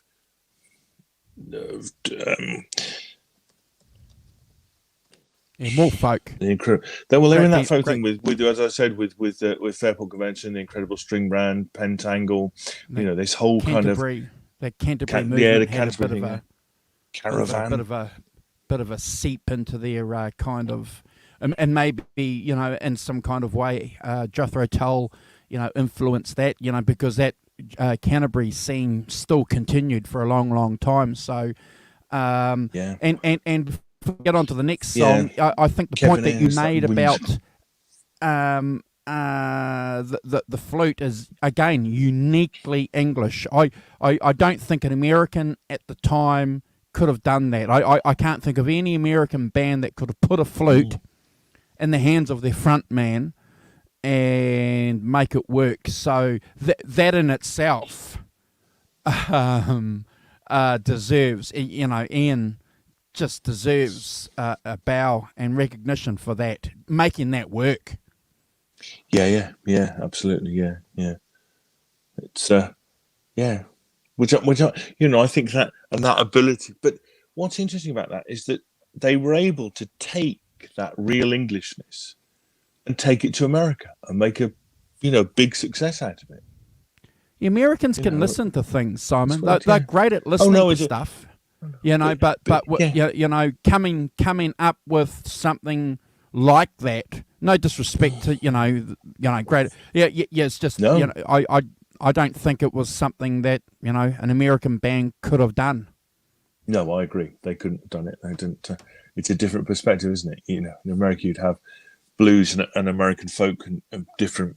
It's a different idiom and a different voice, really, isn't it? But whereas these have, I think a sort of half and half kind of folk, but there's also that kind of musical thing mixed into it as well, which is peculiarly British and not.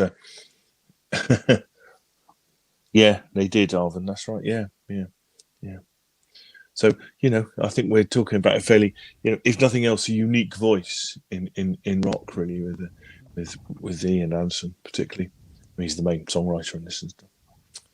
So, so shall we move on to the next song, Cheap Day Return? Yep. Yeah. I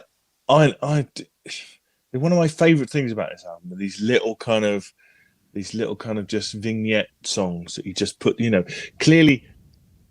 And I've listened to some stuff, and he's saying that that somebody asked him about whether he wrote songs that weren't Jethro Tull songs, which is why he has some solo albums now, and he said that he'd always done that, and that's what things like Cheap Day Return are about. They're about he just had this little folk song, that clearly wasn't really a Tull song, but so he did it pretty much on his own, just went in and recorded it, and on his own kind of thing, and then use it as a really kind of.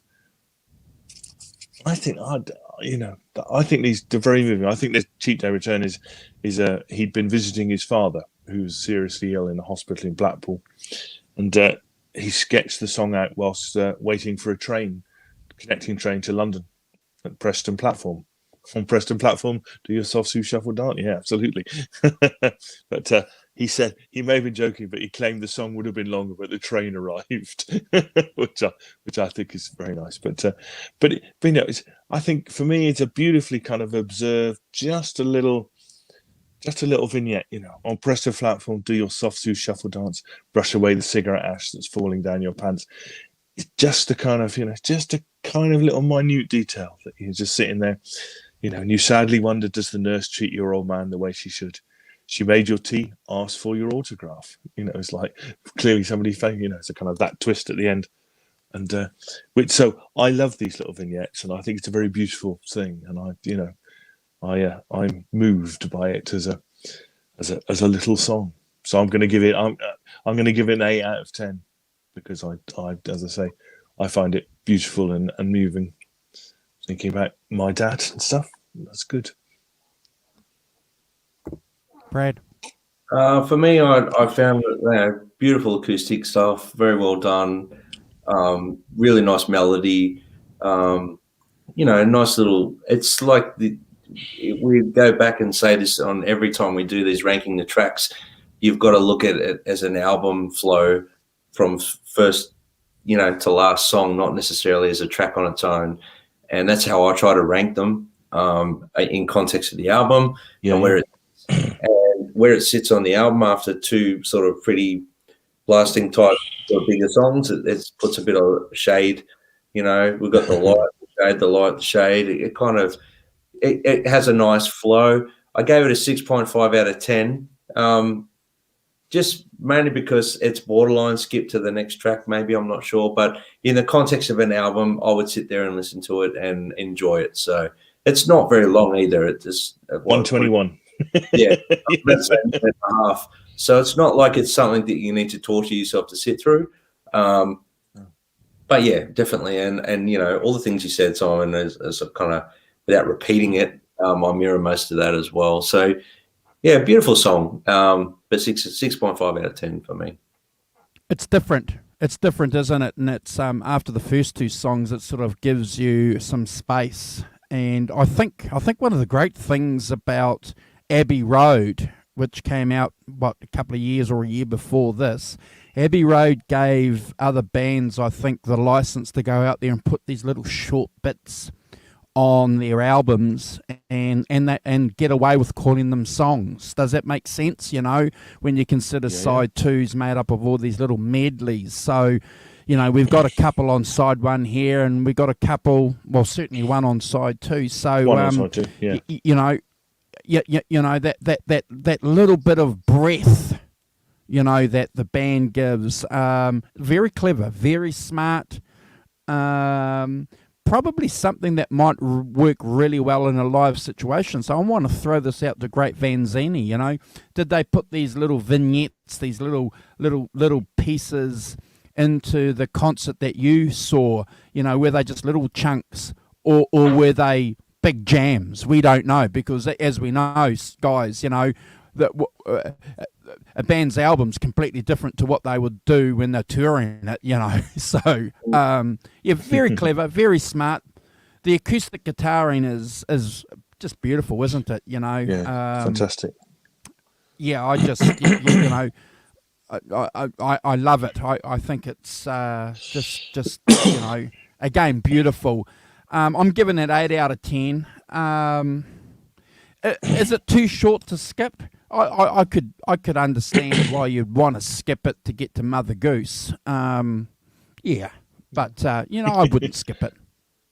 No, I don't choose to skip, only because I think it's just a beautiful little kind of, crafted and performed, 1 minute 13, and I would never think of skipping it because probably because I know the album too well and stuff, so it's just part of it, and I think I'm very accepting, to be honest. If I play an album, I play an album. It's that thing about clearly if you've got something on vinyl, you have to get up. You have to get up, move the arm. Well, it's going to take me 30 seconds to get up and move the arm. So I might as well the extra 30 seconds before it finishes probably. But Simon, plenty of people do it. Plenty of people skip the tracks. Yeah, it's very easy. It's very easy now, isn't it? Just hit the go button, which I would never do. As I say, it's I love those. I love them. I think they're really beautiful things, and I'm not a man for skipping. Well, I don't think I'm a man for skipping in general, but I like albums as kind of things, really. Yeah, me too. But anyway, yes. Thanks, On to Mother Goose, which is again a sort of character-filled song. Apparently, it's about a walk that Anderson took on Hampstead Heath, and the various characters that he saw, somewhat dressed up, clearly, and sort of they're based on surreal figures, based on images that Anderson wrote, with the same abstract ideas as Cross-Eyed Me. So I think there's a kind of, there is that, again, that kind of link with, we're careful with this, but with Aqualung and with Cross-Eyed Mary. in in the characters and the things. And there's a Johnny Scarecrow, and there's which is a Johnny, which is an English nursery rhyme reference. Johnny Scarecrow's garden, the chicken fancier, and so it's a sort of, yes, dressed up, talking about the people he saw, really. And I think musically, has an acoustic opening, then flute, hooray! And then, sorry. Oh dear, early morning. Again, I'd go back to very English lyrics as well. It's kind of the very English feel to them. As I did walk by Hampstead Fair, is a kind of almost a kind of oldie worldy kind of thing. But and kind of, I think, kind of humorous lyrics as well. About his sister who drives a lorry, and stuff. And then, then the electric comes in again, that kind of thick, dark sound that it has, and particularly the sound on this album, Martin Barr's thing. Then back to the second acoustic part, and then the electric again to kind of finish it off. So again, one of my favourites. I'm going to give this a 9 out of 10, and I would never skip it. I think it's, as I say, that in that same sort of lineage as Aqualung, and we've had the sort of palate cleanser of Cheap Day Return in the middle. But yeah, for me, really good. Brad. Well, for me, it's got a great melodic feel. I love the acoustic vibes. Again, they're very cool. Very English lyrical content, and the melodies are great. I really like when the electric guitar comes in, the growl. I really love the guitar tone. It's quite unique. I mean, it's reminiscent of other things of the era, but it's quite unique in its own right, which is something that, that he deserves credit for getting that tone on this record. I don't know whether anyone can sort of enlighten me on this, whether he was happy with the guitar tone on this record, because I think it was great. I really enjoyed that. But I gave this track an 8 out of 10. In obviously Aqualung 9, so I give this one an 8. I really love the song, and definitely not a skip for me. No. Yeah, look, I don't think there's any contradictions with the guitar tones. I just think it's just definitely just what the band is. One head. One half of the coin, Simon. One half is at home with the higher watt amps, and the other half is happy with the mandolin, the mellotron, and the 12-string guitar. Mm. Yeah. Yes, and the way they fit together, and I think the way that Anderson fits them together, it really works really well, doesn't it? That kind of contrast in the sounds. But I do agree with you, Brad. It's a kind of unique sound, isn't it? I don't hear necessarily particularly anybody else doing it. And it struck me quite forcibly recently. I think that is a really good guitar sound. Apparently it's just this Les Paul Jr. straight into a high watt with a 412 cab. I don't know how they mic'd it, and what the effect the room has, and that's a very technical question. But yeah. Somehow in these fingers of Martin Barr's, is a sound that isn't like.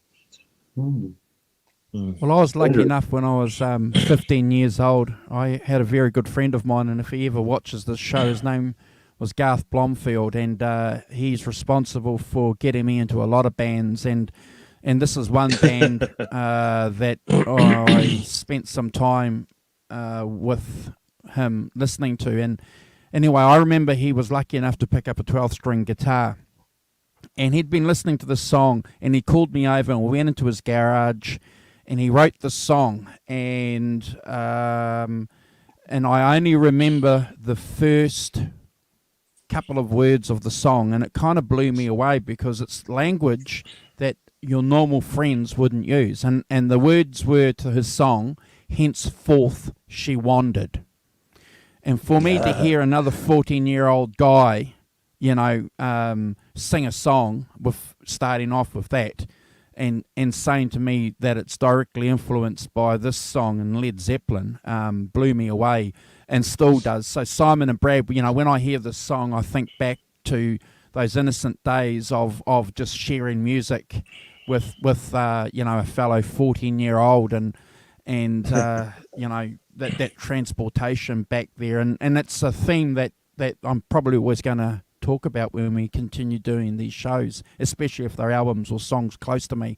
Look, it's a 9 out of 10 for me. I think it's smart. It's a clever song, and we're going to keep on going about this, aren't we? That uniqueness that the British have. We've already said they can do the acoustic and they can do the rock and roll on one side, and they've got Ian with his flute combining them.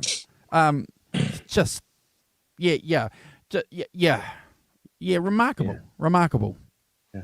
It's a bit sort of the cousin of the Led Zeppelin recorder thing, isn't it? The flute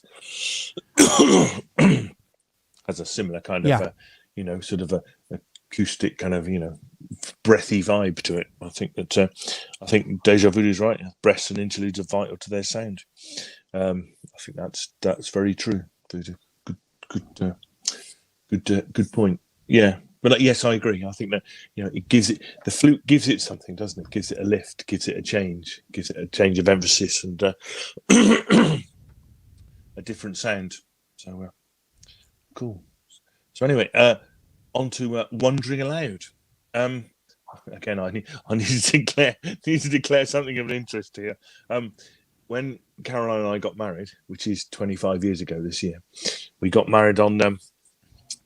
We were the first people to get married on the Isambard Kingdom Brunel ship, the Great Britain, which had been brought back to Bristol, I think possibly in 1971 or 72. Anyway, around this time. But I remember seeing it dragged up the River Avon to Bristol when it was put in dry dock, and it's where it's sat ever since.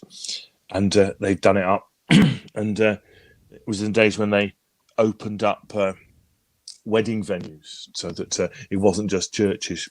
They designated a few places around. So we decided to get married on the SS Great Britain, and we were the first. And as part of it,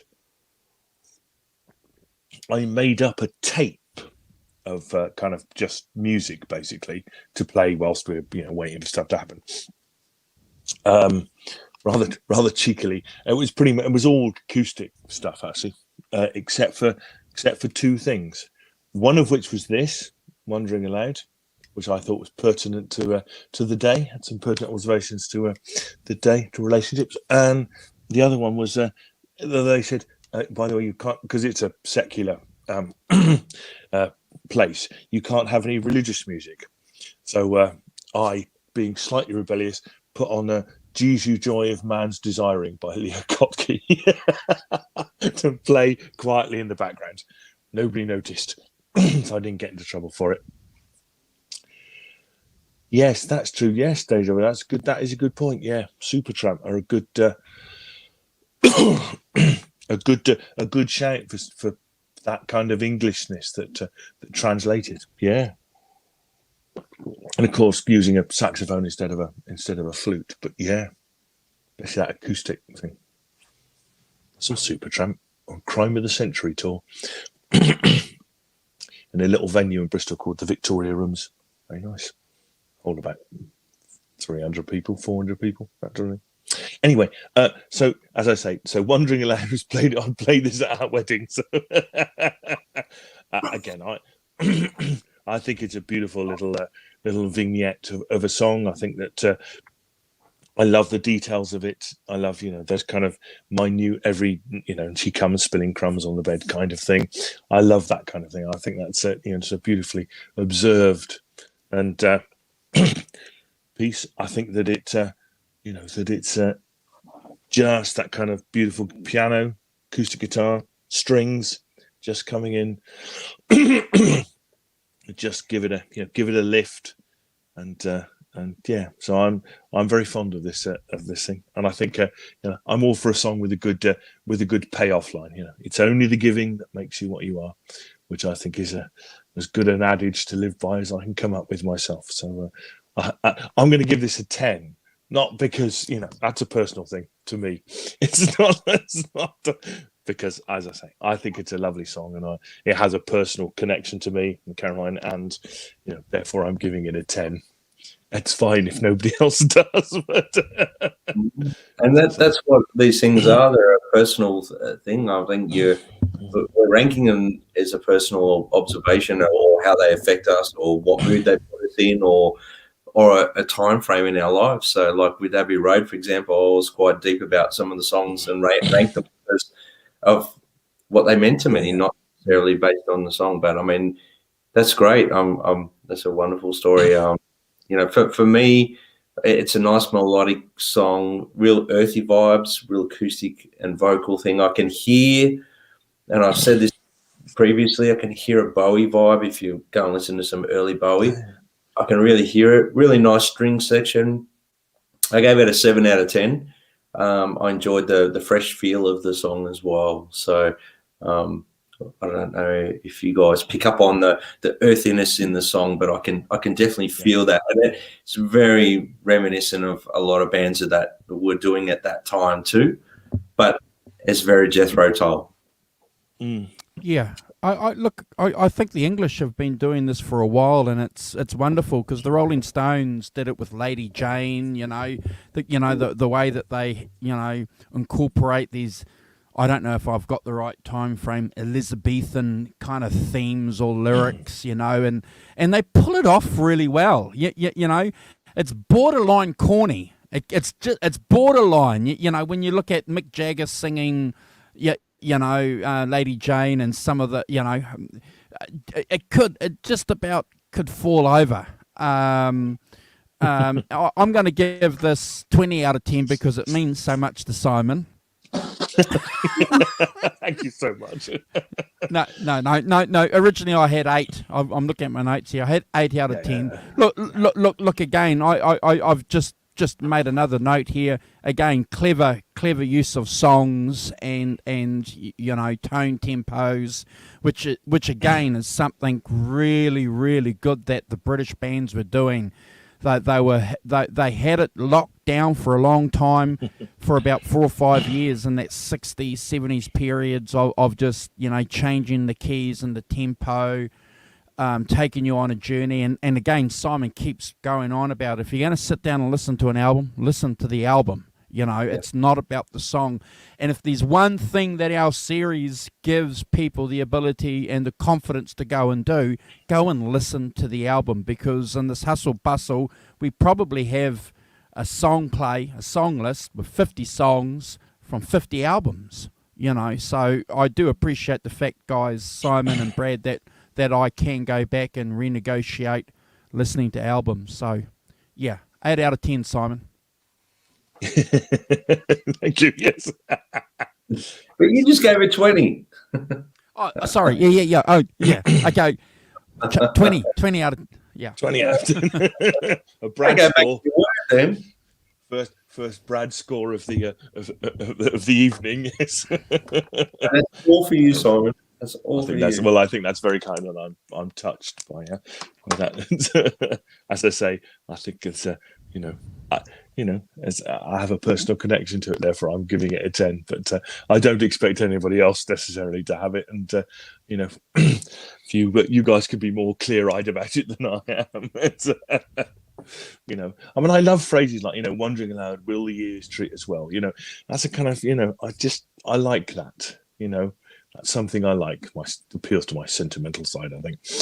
And then it goes into the kind of that detail of the everyday thing, which I think is, the balance of quite a big thing and then quite a small thing to sort of as a juxtaposition of it, if I'm not going too deep, of the lyrics and stuff. So So yes, I beg your lordship's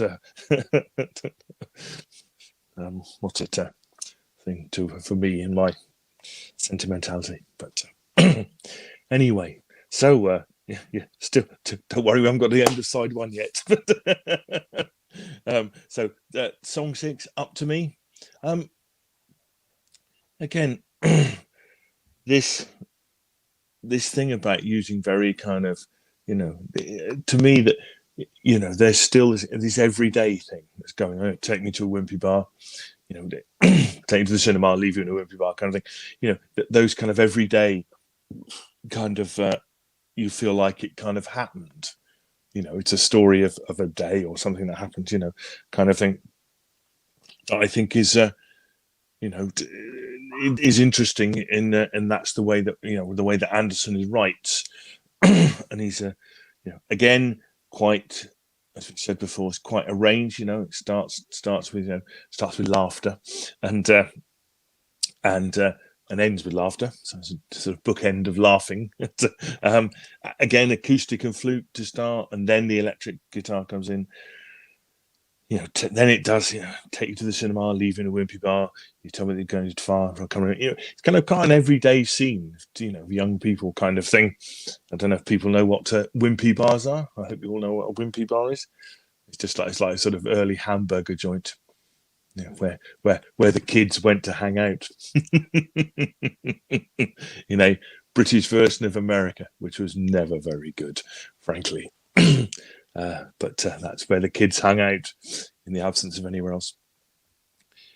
Again, it's kind of got wah-wah into guitar interjections, they've got acoustic middle eight, and then back to the beginning riff, and then with some electric interjections at the end. And I think so clearly quite arranged. Do a bit here and kind of and again that thing about repeating the lyrics at the end. Take you to the cinema, and he repeats it at the end, kind of thing.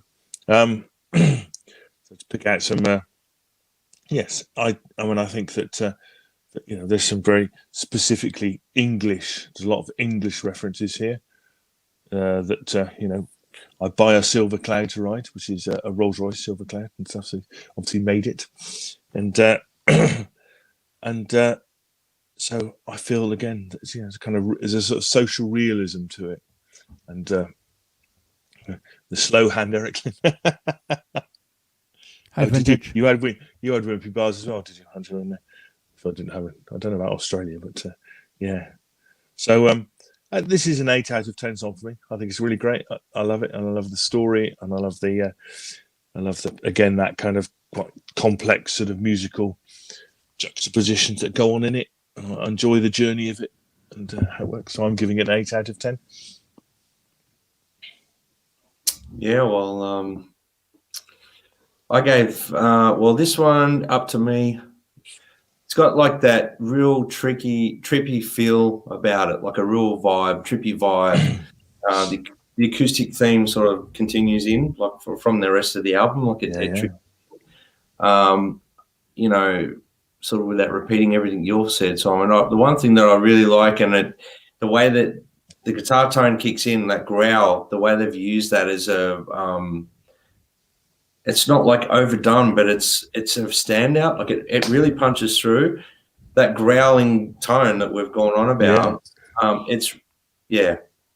It really stands out to me in this song, especially when it comes in, that growling tone. I really enjoyed this one. I gave it 7.5 out of 10. And the more I listened to this album over the last week, since you said we're doing this album, the more this one grew on me, because that's one of those songs that when you first listen to an album, you might potentially skip or you might not go to it as your go-to song, but it actually started growing on me, and it became one that I wanted to hear more so than even Aqualung. You know what I mean? Because I listen to this every day, sometimes twice a day, just to get back into the vibe of it, to actually give some proper rankings, because I haven't familiarized myself with this album for a long time. So, but this song, it's interesting, isn't it? Yeah. It is interesting that I agree. I mean, I listen to it a lot, and I've listened to it consistently for the last 50 years. And so, and I play it every couple of months. I have it in my car and play it. And so I've consistently kind of engaged with it. But you're right. It's quite often you go back to an album, that you haven't listened to for literally years, and and then you go and listen to it. And I think one of the beauties of these shows is you go back and you listen to it kind of properly, if you like. You put it on headphones, you sit, and you're writing notes, and you're paying attention to what the music is doing, what the lyrics are doing, where it's going, what there's, you know, and trying to pull some stuff out of it, which I think is really good. I'm really pleased that we're doing these things. You know, for me, Abbey Road, you know, last week, you know, I hadn't listened to it properly, really sat down and listened to it for years. Yeah. You know, so it was really great to go back to it and, you know, and sort of do it from that point of view. So I completely agree with that. Mr. Walton. Your last song on the album. If you found yourself kind of hoping that the next song would be, you know, some chunky rock and roll, because look, I'm glad that we've got that, you know, that burst of energy in the song, you know, that you know, the electric part coming through there. 3 minutes. Nice ending to the side. I found it. I'd give it 7 out of 10. I used to skip this song, guys. I used to skip it. Okay. But like Brad had mentioned, you know, we do give these songs a chance, especially if we haven't listened to them for a while. No standouts for me, Simon, on the album, other than, you know, what I've already said about, you know, the sophisticated use of lyrics, which is no point, you know, repeating. You know, I think it's a standout, you know, part of Ian's ability, you know, his ability to conjure these lyrics up and present them to us as listeners is it's wonderful. It's wonderful. And I just want to do a quick shout out to Vintage Sounds, who's just jumped into the chat. Hey, Vintage Sounds, a long time supporter of the show. Yeah. Would I skip it now, Simon? No, but I was guilty of skips in the past. It's funny that, isn't it? You know, as I say, I don't know whether it's a, you know, generational thing or what it is, you know, but I don't remember skipping. You know, I don't remember skipping songs on albums. As I say, I think there's a certain element of, you know, if you, and I've described this before, you know, 1971, I would be in, you know, have this on in my bedroom, but my parents had a this sounds very posh, 5-story Georgian house, right? And they had basically I lived on the top floor, I had a bedroom on the top floor, and they had a parapet, right? You know, which is basically the drain with a sort of, and I used to lie out, have the window open, lie out on the parapet and listen to these albums. So clearly skipping things is like you have to get off the parapet, get back in through the window and move it on. It's like it's too difficult, you know, stay out. But I can't remember, you know, I would always not skip albums, even if I thought there was one song that I didn't really like that much. And I can't remember what they were now, but, you know, I remember thinking, you know, that there's always one song on an album that I'm not that fan of. But I don't think I ever used to skip it, really. It's funny that, isn't it? It's kind of, I think it must be a vinyl thing. You know, you don't skip, you get from one end to the other. And what you don't like, you know, will make you better. You tolerate it. Yes, absolutely. Yes, Deja Vu. Yeah, that's funny, isn't it? Deja Vu. Yeah, Jethro Tull beat Metallica to the ground. Hard rock metal performance, which is funny. So anyway, that was the end of side one, and I think it's interesting that we've made the connection. And it's not, you know, the fact that it's not a concept album, but you could kind of say that has a sort of that it has a thread running through the major songs on side one, you know. So Up to Me, Mother Goose, you know, Cross-Eyed Mary, Aqualung, you know, they have crossing over of characters. They have a kind of similar view, you know, the first three particularly, you know. And so I think it's worth saying that there is a thread there of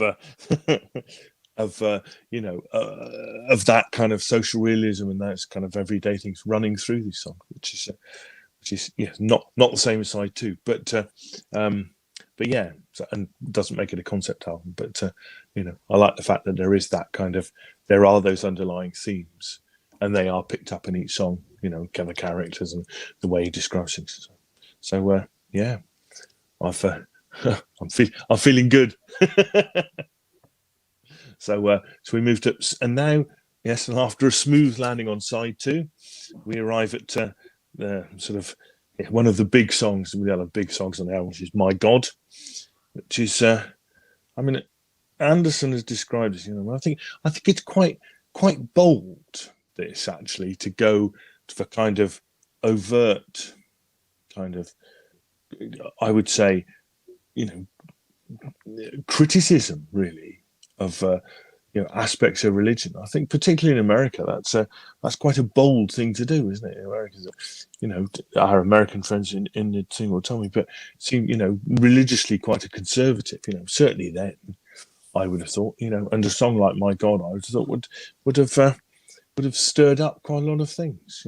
I mean, Anderson said, this is about organized religion versus pure belief, and the way that man has corrupted the pure and simple message of Christ.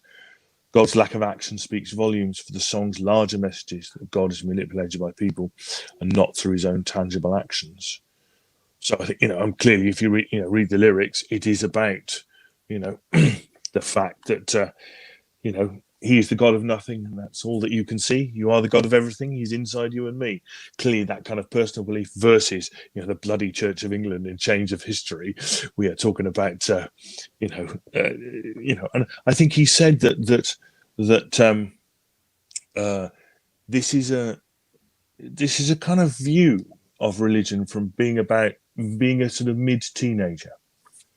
And I think that's really important to understand this, that when you're forming your opinions in your teenage years, that this is the kind of thoughts and processes that you go through. You think about, organized versus, and those organized religion things versus, the beliefs that you have inside you, which I think is really interesting. And he said that he could really only have written, this was like the chance to write this kind of song, and he couldn't write it, when he was my age, or in his 50s. That it wouldn't work then. It only worked in that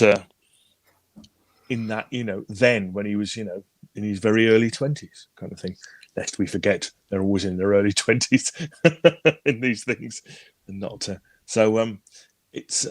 I think looking at the song specifically, clearly it's a 7-minute song, so it's got again lots of parts, which I think is great. It's got that acoustic opening, and then it's got the piano coming in, and then clearly he's singing. Then there's a big electric riff, with drums punctuating the riff, and then there's a flute, and then there's a kind of electric fast solo over a kind of broken rhythm, and then there's again that big electric chords thing.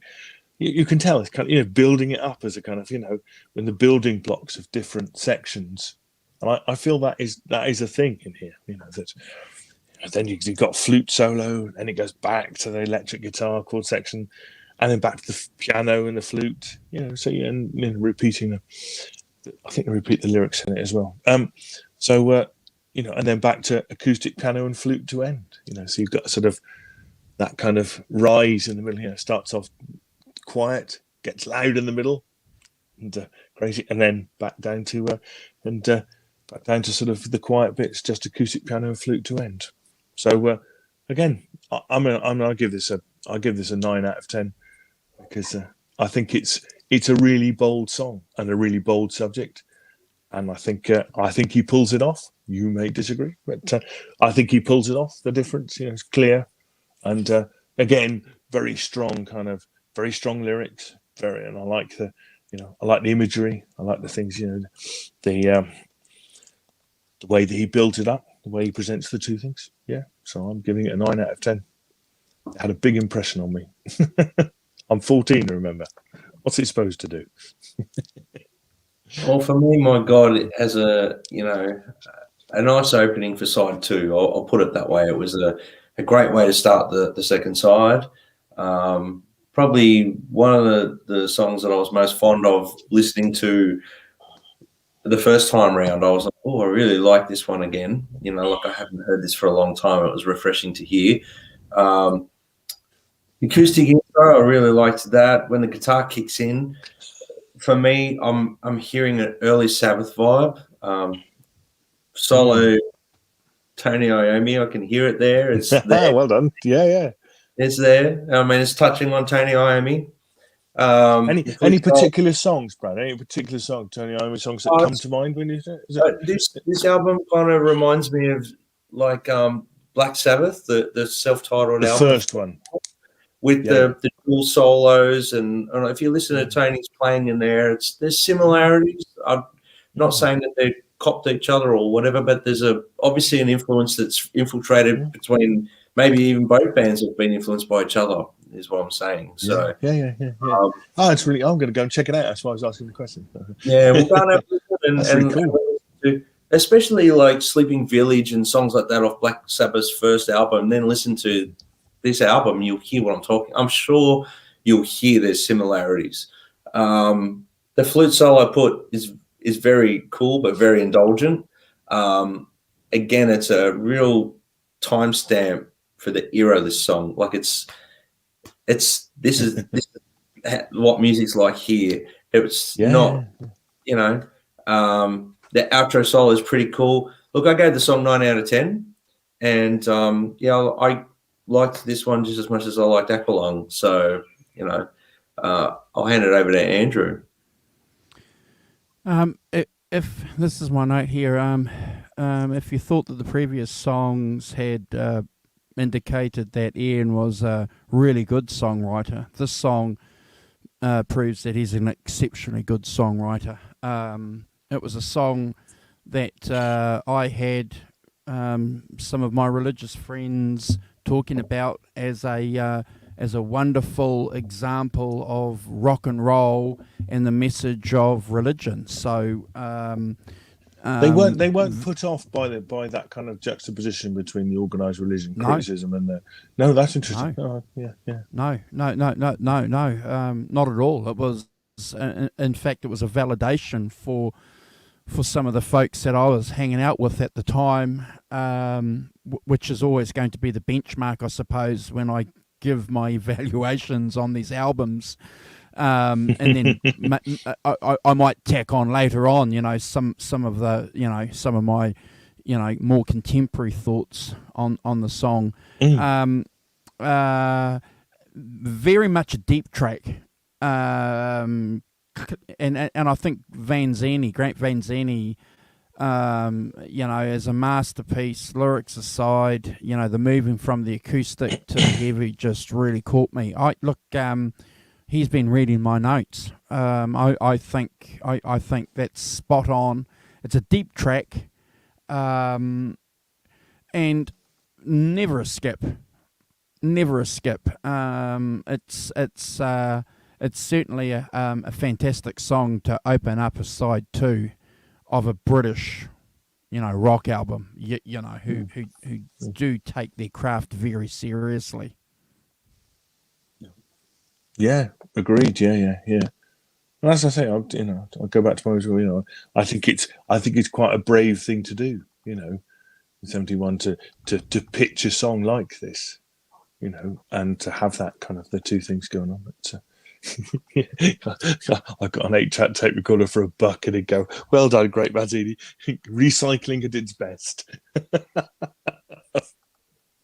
Oh dear. So well done. So we go on to the next one. The next song we have is Hymn 43, which is again another Ian Anderson described this as a blues for Jesus, about the gory glory seekers who use his name as an excuse for a lot of unsavory things. Hey Dad, it's not my fault. The missionaries lied. and I think it's this is where you get the difficulties, don't you?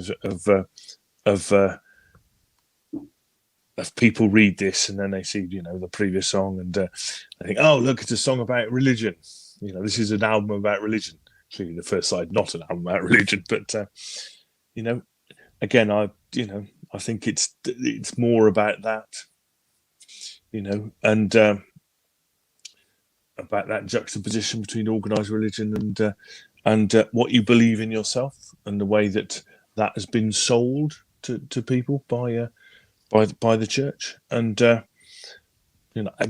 it's a very kind of organised song, and only 3 minutes long, but they're packing a lot. Starting with straight in with piano, bass, drums, and singing.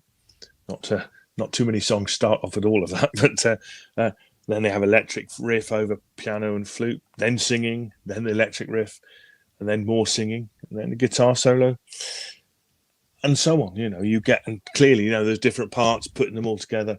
Again, constructing a song. I think that and I don't mean that in a bad way. I think it's a really interesting way of you're saying I'm going to have this and this, and clearly Anderson has a very strong vision of the arrangements to all these songs, how they're going to work, what instrumentation he's got at his disposal, and he's using it all, but in different parts. It's not just all the band all the time. It's a bit here, and then this drops out, and then something else happens. So I think it's one of the really interesting things for me is that kind of that arrangements and that kind of focusing on things, making things change all the time, so that a new bit comes in, something else happens, then something else happens, all within 3 minutes is it's really good. So I'll give this 8 out of 10, and I'd never skip it. Well, for me, I think you're reading my notes here, Simon. Feels like a bit of a continuation to "Oh My God." It has that sort of continuation vibe across it. Real nice 60s vibe, into like 60s into the 70s sort of vibe, that era. Guitar solos are nice, very tasty. I actually really love that chuggy guitar part. That real chug. I like that. Yeah. That was used with great effect. I gave the song 8 out of 10. So I'm on par with you there, Simon. I think Ian Anderson's this is a lament for the hippie dream that didn't continue in the early 70s, around 1971. It's a lament. It's his cry for the hippie dream not continuing, and he's disguising it as an attack on Jesus and the church, and I think he's very clever there. It's a death knell for the hippie dream, which did not continue. The free love and the culprits behind it that didn't see that continue. The crookedness in the record companies by the managers, and the way that the record companies had taken over rock and roll. I think there's a lot going on there in the song. That's certainly my view of the song. And I'm going to stick to it. Musically, it's 8 out of 10 for me. And interesting that they chose that as a single. Yes, that's right. Yeah, this and Locomotive Breath. Yeah, it's weird, isn't it? Well, Locomotive Breath is a masterpiece. You can, that certainly. But this is a single. I don't know. Don't know who chose that. Whether it was the band, the record company, and or the management. But interesting. Yeah.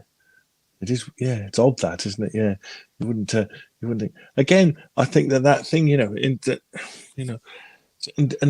releasing it, particularly in America, which is my Americans in the chat prove me wrong, but America is quite a religiously conservative country, and to release songs like this, I think is quite bold, and could quite easily, if you can see that,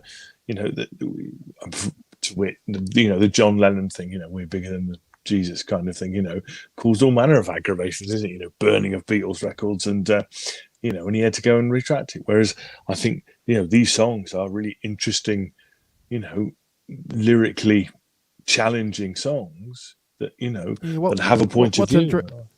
What's interesting though, Simon, is that Ian himself hasn't actually come out and backed up a lot of what journalists have said about the song. So no, that's true. Again, he hasn't, no. Again, we're in a we're in a position here of making sure that we are interpreting a song for ourselves independently and individually, unless the author of the song or the writers come out and say specifically But again, you know, at the top of the show, we spoke about the role and the significance of journalists around the 70s and the early 70s, how they were trying to be succinct and offer an alternative and an interpretation. Maybe for the lazy people, Simon, who weren't going to sit down and actually listen to the albums and sit and talk about it. Maybe they were just going to read it on a Friday night and go and talk about it, as opposed to doing the hard work. But great song, 8 out of 10. I don't skip it. No. And again, interestingly, another song, you know, I mean, this is now not about love and not about, you know, the thing that occupies 95% of rock albums. I think that possibly in my 14-year-old rock snobbery, you know, that I obviously clearly thought this was good. And not overtly referencing drug use too. No overt references to drug use. No, not at all, really. No. When you consider the Rolling Stones' Exile on Main Street, every second song is about. Yeah, you're right about that. Yes, the same year, but a completely different. It's a different world, isn't it? You know, they don't really touch. If you think about Exile on Main Street and this, it's not really. There's not really a touching point. I'm certainly not lyrically, is there, between any of this stuff? Which is I think in a sense, and I think that makes it, you know, reasonably, you know, rare. I think in rock world, you know, for this sort of, you know, things to be written at this sort of time. You know, it's part of the journey. Anyway, so on to the another one of our little interlude songs, Slipstream. 1 minute and 13 of I think a kind of a meditation on fame, money, and the separation that money brings. If I may make so bold, that's fairly succinct. I mean, well, the lust separation unfolds you, and the products of wealth push you along on the bow wave of their spiritless, undying selves. You know, and I think that's it, and I really like it. You know, as I said, I really like these little kind of 1 minute. Clearly, he didn't, you know, short little songs that he composed and think were sort of full Jethro Tull things. So he kind of mainly just did them himself, didn't he? You know, just acoustic guitar, singing, bit of strings to, you know, and I think again a beautiful melody for it. And you know, I think that for me, I really like Ian singing on this record as well.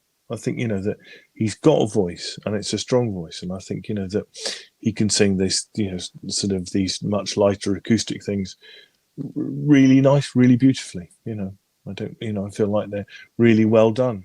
You know, I don't know he gets enough credit for being a decent singer, but I think that's true. You know, for me, it's a thing. So, okay, I'll give it an 8 out of 10 because I like it. I love, as I said, I love these little sort of things. I think they give it a character, and they, you know, they do things that not anybody else is particularly doing, and you know, you get an 8 out of 10 for being reasonably unique.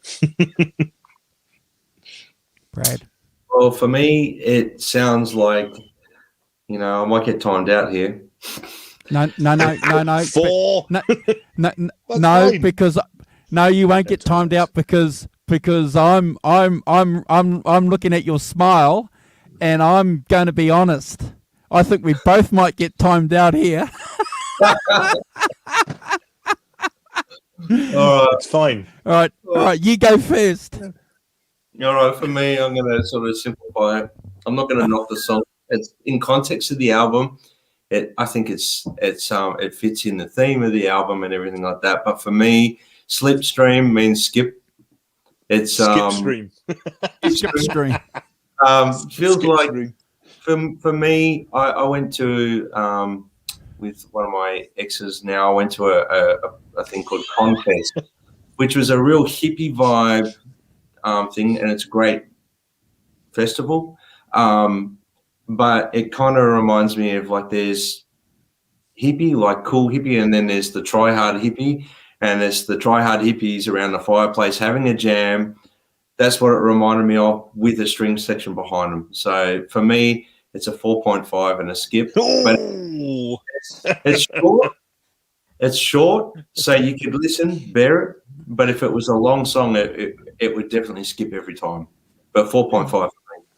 Sorry. Okay. Well, I've got a 5. I've got a 5 out of 10. I think it's pretentious. It wants to be something that it's just quite not, and it would be nice to see. It's probably one of the songs that I would like to see Simon maybe he could have done something more with it. I'm just disappointed by it. I think it's certainly a song that's very dated in the period, if you know what I mean. I think it's no.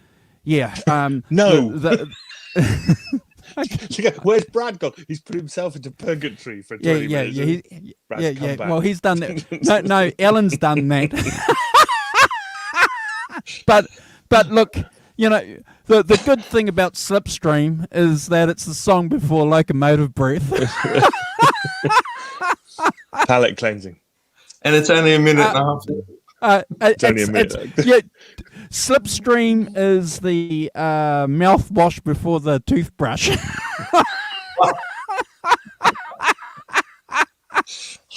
So harsh.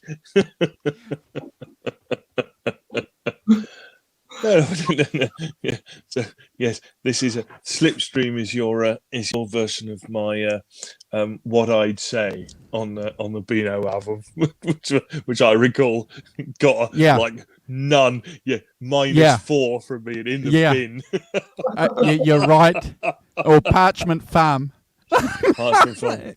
Well, to be honest, I have a bit more time for Parchment Farm than I do for What I'd Say. It's like, you're not even playing it right, said Mr. Bloke at the back. Stupid. Look, now you're bored. Now everyone's in bloody purgatory. Come back now. You're on your own. It's making me nervous, yes.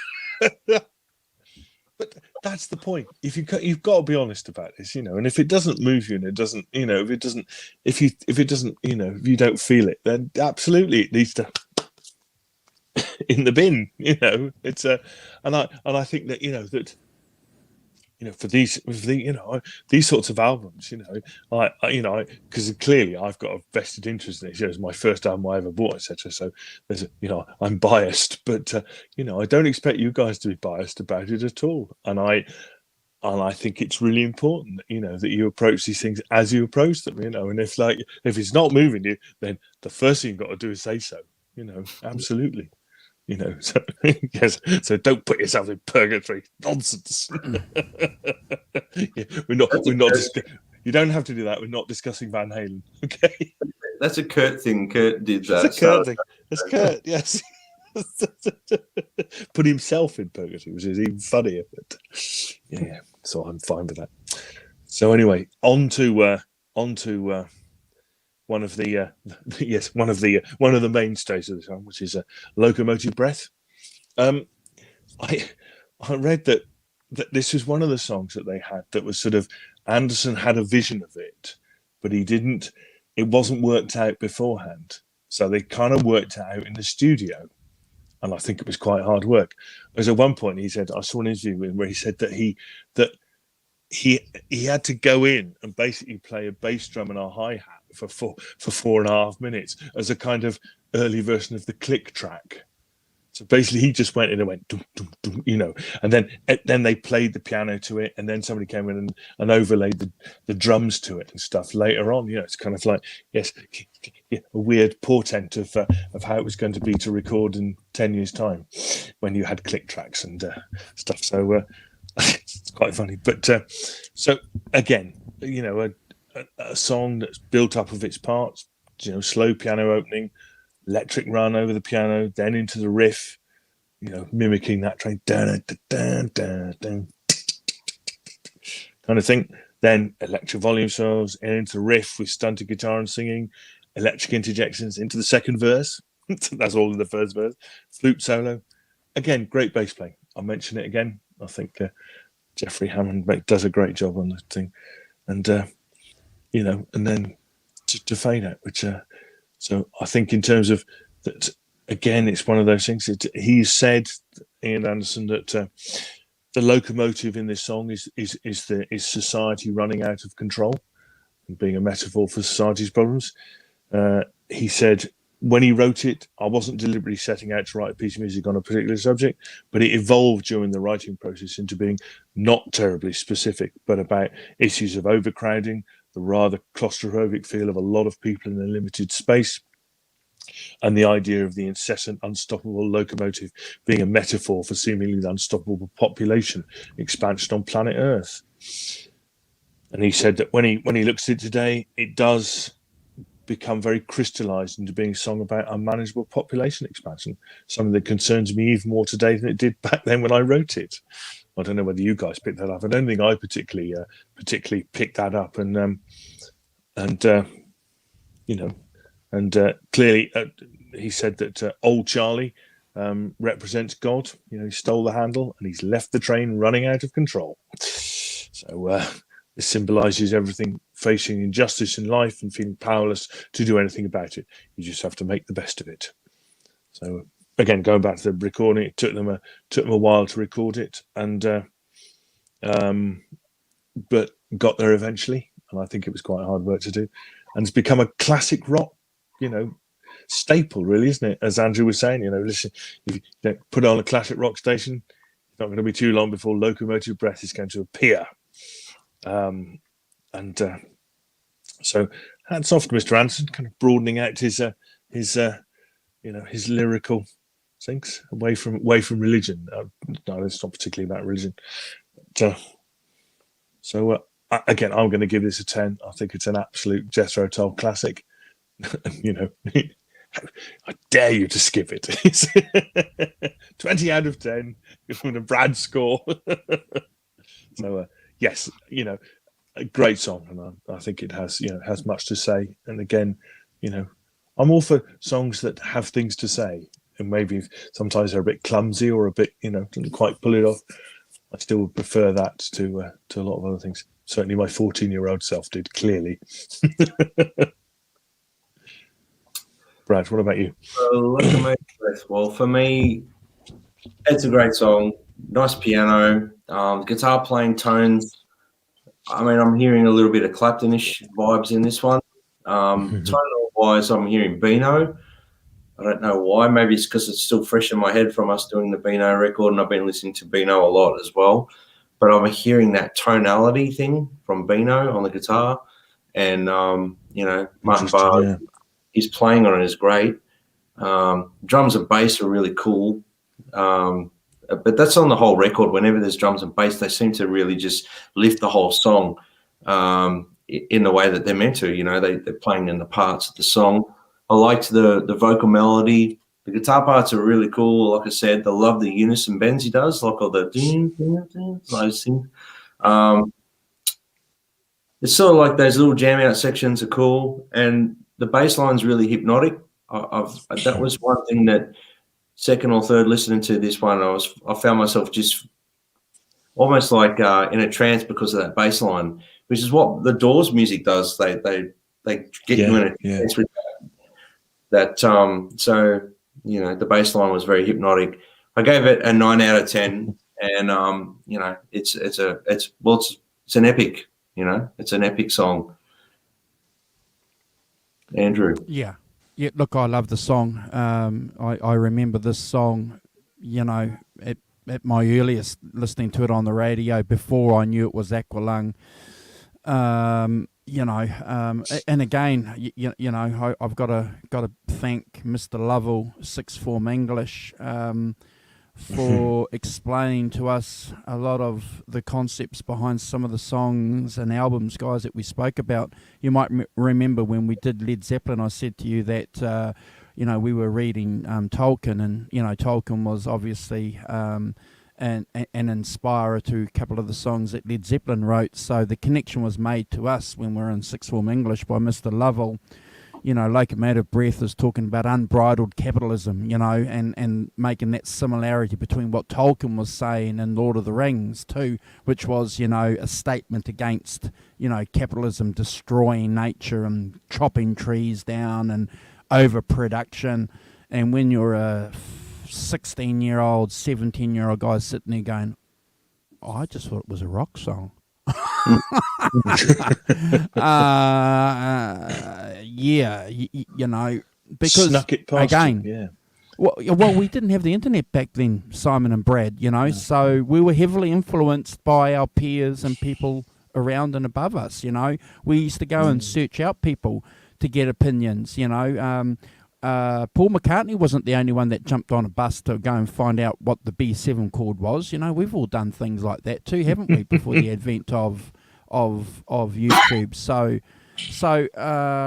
you know, standout songs, Simon, for these lessons, you know, in life. And I didn't realise, you know, when I was listening to it for a couple of years, what it was about. You know, just loved the rock and roll. Bless you know? It's just, you know, but the message, look, you know, it's always a good time to talk about our mode of production and how we organise things economically and how things are distributed. And we're not a political show, but it's always a good time to think about that and reflect. Especially right now. 10 out of 10. Yeah. 10 out of 10. Yeah. Yeah. Great song. One of the mainstays of the album, wasn't it? As a, you know, and the other single, of course. Lest we forget the other single off it. Well done. Very, very good choice for I think this song. Yeah. Probably is the song that's responsible for any success that they achieved over the last 40 years, Simon. Yeah. So yes, I mean, you know, this album, this Aqualung, you know, there are lots of classic, you know, songs on this that have become staples of classic rock stations, and yeah, absolutely. So, and then we get to the last song, side 2, which is Wind Up, which is again, it's a song about, you know, and we've talked about this sort of loose connection between the things. It's a song clearly about Anderson's experience of school and their presentation of organised religion, and the fact that it's not about church on Sundays. You know, again, that thing about the external edifice of a religion versus what's inside you, as a kind of as a belief thing, which I think is you know, again, kind of quite, you know, for me, quite sort of bold things to say about that subject, you know, and you know, not and being quite critical of it, as a, you know, and I think it's, you know, again, this has that kind of slow piano opening, then it comes in with an acoustic guitar, then the piano, and then the band in with bass drums, you know, electric guitar, the electric double track riff, and then singing of electric. So again, kind of built up, organized, you know, into a song where things happen. Then you've got double track solo guitars, you know, playing slightly different things, sort of harmonic thing, which is really cool. I think it's you know, that I can't think particularly many earlier songs that have done that, but and then back to the just the piano, and then the drums, the electric back in, and then you've got the acoustic and singing it to the end. You know, so kind of, again, that kind of journey of kind of sonically of, you know, loud and quiet thing, which I think is one of the things of this album, isn't it? As a thing. Again, I think that you know, I'd just point people to the lyrics of it. You know, and I asked God a question by way of firm reply. He said, "I'm not the kind you have to wind up on Sundays." You know, clearly that's you know, one of the key messages in this thing. But, so again, I'm giving this a 10 out of 10. I think it's a really great song, and I really liked it. You know, and a really good way, strong way to end the album. Yeah, definitely. I couldn't agree there more there. I think that it's a great ending to the record. I was just trying to put a comment in the group chat there for everyone, and I've just stuffed up my notes.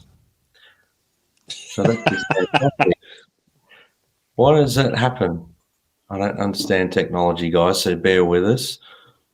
My goodness. So is it on a different tab? No, I don't know why this is happening. Here we go. Sorry about that. All right, so yeah, I put here, and I apologise about that. Not one with technology. I'm doing my best. Great end of the album. I hear a very early Bowie vibe in this one, more so than any of them. Mick Ronson. Yeah, Mick Ronson, guitar-wise. Tony Iommi in the solo. Nice guitar playing. Really great drums and bass. Nice melodic piece. In that rocking section that comes in at about 2 minutes 20, and it just takes off there on a little journey. Overall, it's a very, very cool track, and I gave it 8 out of 10. But I do recommend have a listen to some really early Bowie stuff like Hunky Dory and Ziggy Stardust and the Spiders from Mars, and I mean, I'm sure you'll hear. Maybe it's just a vocal phrasing thing or something, but there's a definite Bowie influence there, and then the music, I don't know, but just go and have a listen to that. I know what you mean about that Mick Ronson kind of riffing thing, isn't there? Yeah, I know what you mean. So, I mean, look, that's just what I hear. It's not saying that that's what they went for. I just hear that. That's really interesting. Because it had never occurred to I'm going to go and listen to Hunky Dory with new ears now. So, it's kind of see if I can figure out. Oh, I think that's really interesting. That's really cool. It's what you hear is what you hear. That's really cool. Yeah. Really good. Mr. Walton. It's a manifesto of the album, the last song. I think it's clever. It summarizes all the points that Ian wanted. Did make in his previous songs. If it wasn't clear enough for you, I've read some articles here, and I've made some key points here where reviewers have called it cerebral. One of the first albums ever to reach millions and millions of listeners, critiquing God, religion, and capitalism. So big themes, that young people, were listening to at the time. Like me. Yeah. So look, I would play this song to somebody. I would play Aqualung, Locomotive Breath in this song, and I think I would have the whole Jethro Tull vibe nailed pretty well. I think I would get away with it because you've got that complicated arrangement that they like to do, the changing of the tempos. I'm a big fan of Dream Theater, even though I haven't listened to them for a while, and Dream Theater talk about parts of this album being instrumental in their development. I know that band Yes spoke about this album too, Simon, being important, so I think it's an album that's influenced other musicians too. It's a musician's album as well as, a rock album. Simon, I'm going to tell you something. It's certainly a very good snapshot of 1970, 1971, 1972. Has it stood the test of time like 3 Led Zeppelin albums or 2 Led Zeppelin albums that we've discussed? Probably not. And I think that probably goes down to the fact that Jethro Tull are a band, as much as Ian Anderson is unique as an individual. They didn't have that lead singer guitar responsibility that was really important for a lot of those rock bands. Now, whether that was conscious on behalf of the band or the management, I don't know. Maybe they were just in a different scene, Simon. But, I think one of the driving forces behind Led Zeppelin certainly was Page and Plant and their personalities and the way that they were pushing forward.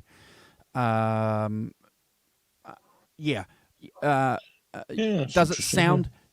Does it sound like Led Zeppelin? When I put on Led Zeppelin today, Led Zeppelin 2, Led Zeppelin 4, you know, Houses of Hot. When I put those albums on, I'm blown away. And I still think that could be fresh in the ears of people today. A lot of those songs on this album that we've reviewed, I think might lose some people, Simon. I think it might be lost on a contemporary audience. I could be wrong. I tend to agree with Andrew. I think it's like a great record and a like a timestamp, like I said, of 1970, 71, 69, 70, 71. But big time. Yeah, but you know, it's still a great record, but does it compare with? I think a lot of Zeppelin stuff just sounds timeless. Maybe it's just because of the way they recorded the songs. These are really like we joked about the fact that they probably took an acid trip and they wanted to make a concept album, didn't remember they were making one. That's how, I'm going to. You know what I mean?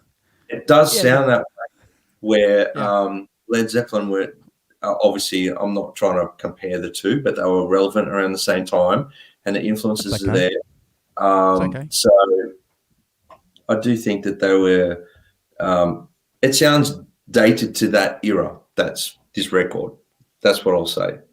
It does. It doesn't sound fresh and current. It still sounds dated to that era, where you put on like Zeppelin 4, and it sounds like to me that record could come out now. It still sounds fresh.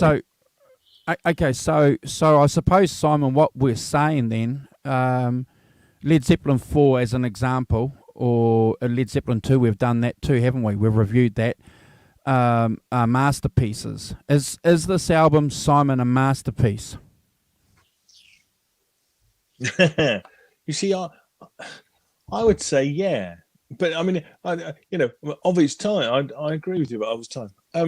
For me, it still sounds remarkably fresh and whether it has an influence, and I think that Andrew, you've talked a bit about influences, and I've certainly read somewhere that Johnny Rotten liked it, for instance. So it has a kind of that kind of sneery kind of thing, English sneery thing, as it you can see as a line into punk there a bit. But I think that that. I do think it is. I do think it's that it is. You would write it then, and it would be then. That's when it was written, and that's how it works. And you wouldn't write it the same way now. I also think that it pertains to 2 or 3 of the songs on here. That it is. I think this is maybe a bit more. That Wind Up is clearly a kind of adolescent view of school and religion and stuff. So I think there's a kind of that, that formative teenage, tweenage years that you're in, that this is reflecting. And, if it's, and reflecting from 1971 from somebody who was, 1960 kind of thing, so you're looking back to, and I agree with you, that thing about the time and the reflection of when these things were going on. And the world is a very different place now. I think it has still resonances. I think Locomotive Breath and that kind of, population explosion, and I think lots of the things still have resonances to them. I think that the world has moved on from that kind of 1971 rock era, and I think it's that the influences are less tangible and they're less much more difficult to dig out. So. I still, for me, it's clearly I'm, it's a difficult question for me to answer because I'm biased towards it because it's the first album I ever bought, and therefore it always resonates me in a way that it doesn't. That's okay. No, I don't. I accept that. I accept that that nobody's going to be swayed by my opinion of it as one of whether it's a masterpiece or not. I mean, I think it's a great record. It made me think at the time. It hit me. Those themes, those things. I was 14 at the time when I bought it. Clearly, that's right in the ballpark of what I was doing. I mean, if you take, we've talked a lot. The music press had changed a lot in that. In the NME of 1972 was particularly massively into ideas and a lot of philosophical things, all sorts of stuff. Those writers in the early 70s in the NME were just amazing. Introduced me to so much. I can't even say, that on terms of just words and just thinking the way you thought about rock music. That's in line with what. So things like you had Rolling Stone coming out, because rock had become a serious thing and was talked about seriously rather than pop. Which was just a description of how things sounded and stuff. And so I think it probably, it is a product of its time. And, we don't hear it much on the radio here. In the UK, there's probably a bit we get it on Planet Rock. But see, we don't have rock stations here. We don't have, so like Radio 1, we have obviously there are satellite and digital stations, but we don't have kind of analog stations which would play this stuff at all. I mean, I don't think I wouldn't have heard a Jethro Tull song, maybe Living in the Past, on radio, on Six Music, possibly.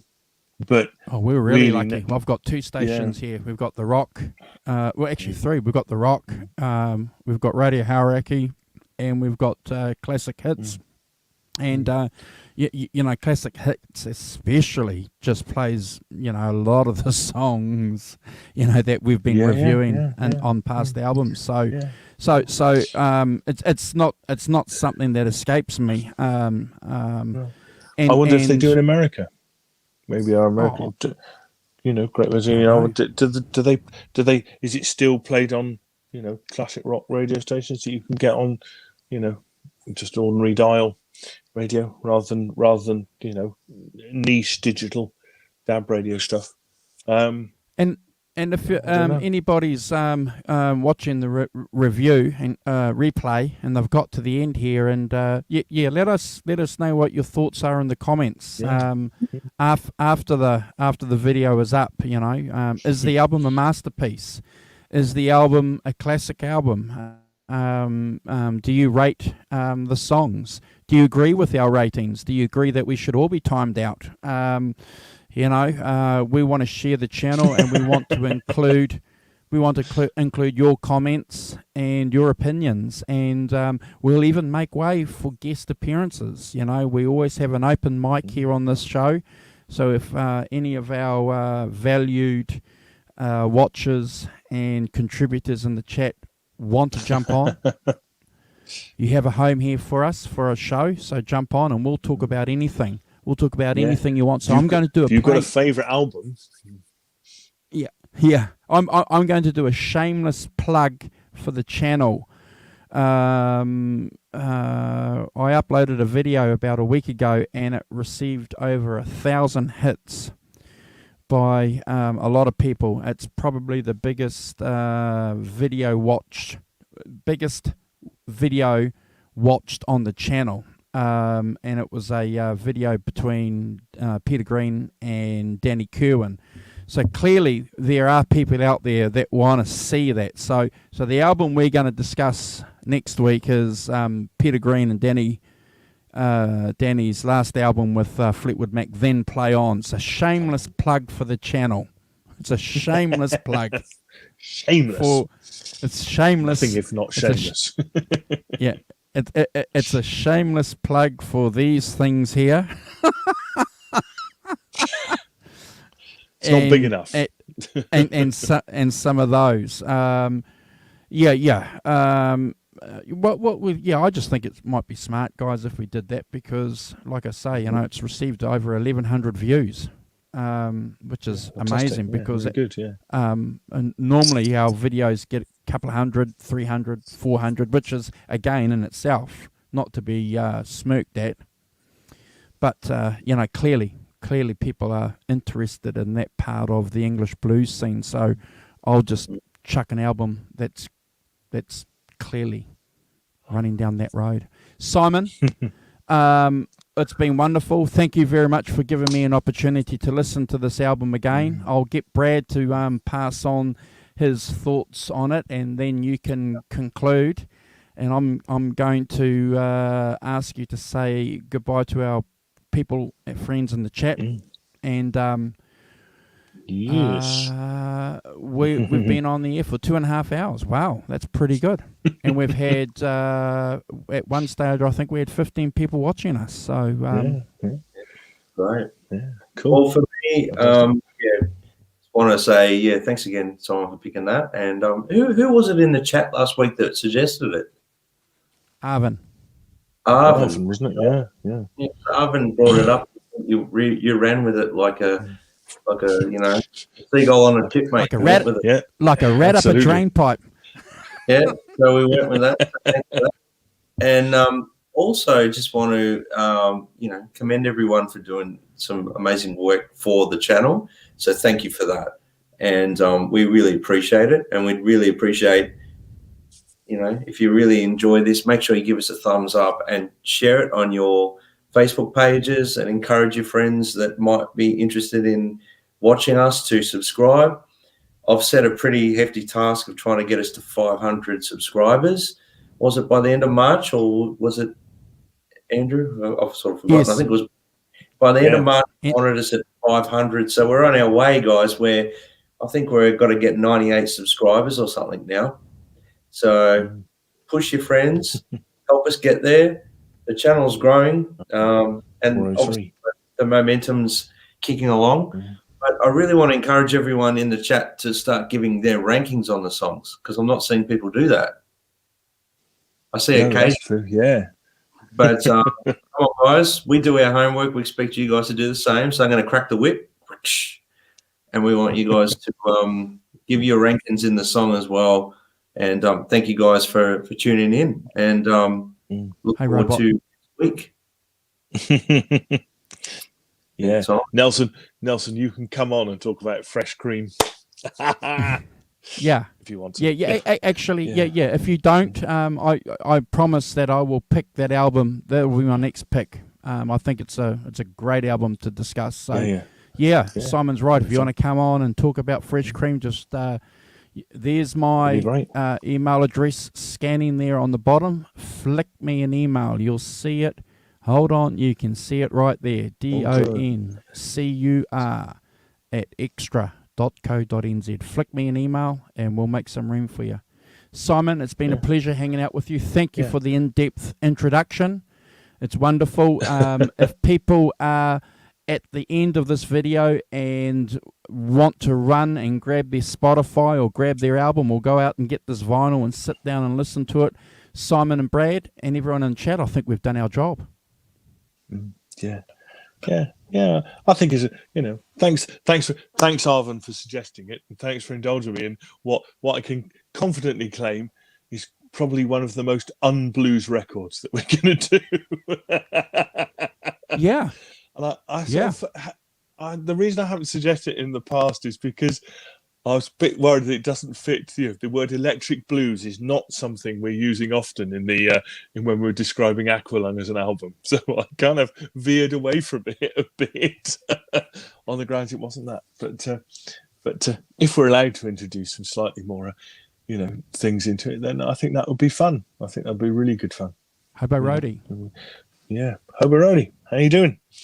I'm sorry, we're just finishing. That's a bit of a blow, but anyway.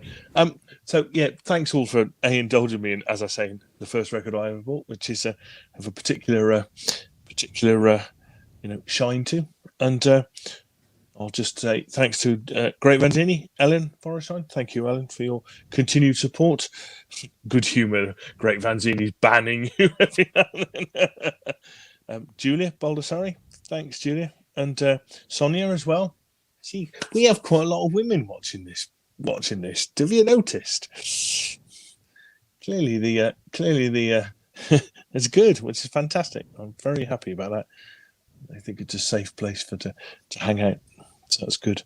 So thanks to Arvin as well for A, suggesting it, and B, being around as ever. Deja Voodoo as well. Who else do we have? Nelson, of course. Nelson Rodriguez. Thanks, Nelson. Great stuff. Loved your stuff about 8 tracks with Great Vanzini. That was funny. Vintage Sounds as well. Vintage Sounds. Thanks, Vintage. And who else? Some bloke called Brad Cook. Fine, upstanding. Yeah, ban them all. Robot Master Switch as well. Yes, Robot Master Switch. And Hobo Roadie as well. So thank you very much all for indulging me. And I hope you enjoyed it. I certainly did. And I certainly enjoyed, as I said, I really enjoyed going back and listening to these records and with new ears and kind of, really figuring out what's going on. It's really good fun. And I hope you guys enjoy it. Take care. Next Saturday we've got the 5150 show with Kurt, so we're doing Diver Down, and then the Sunday after that we're going through and we're going to do the tracks on Then Play On, which is unashamedly a plug for the channel. Besides one of my favourite albums ever, so. Write that down, Brad. One of Andrew's careful with that axe, you genius. So I'm just gonna everything's 10, not skip. No, 20 out of 10, not skip. Oh, good. You guys keep your jobs. As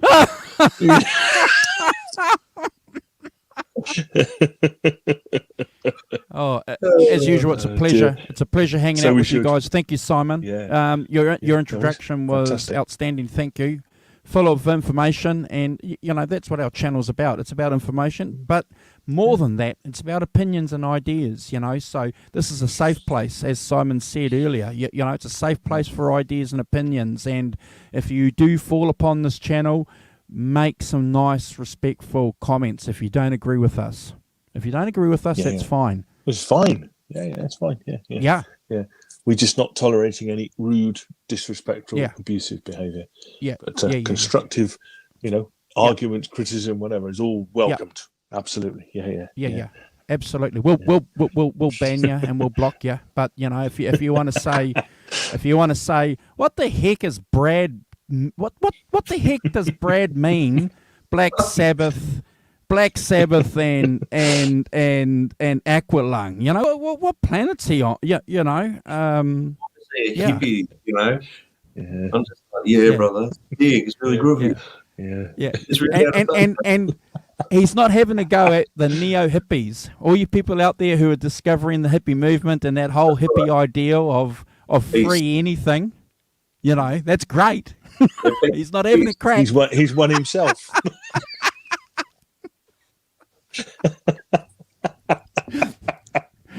Thanks, Ken. Dear. Awesome. Ken. Nice to see you, Ken. Hello, Ken. Yes. I'm sorry. Yes. Hopefully you've been here for the show and just been lurking, which is fine. Be terrible. Yeah, we got a few lurkers. we got a fantastic. We got a few lurkers, especially that guy called Carl. He lurks. Does he? I'm a bit of a lurker too. I lurk in the background when I was looking. Well, if I'm awake, I should be lurking on the 5150 show next Saturday morning. All right. I'll come in and have a laugh. Okay. All right, guys. Take care, guys. Stay safe all. We'll see you next week. Bye. Yeah.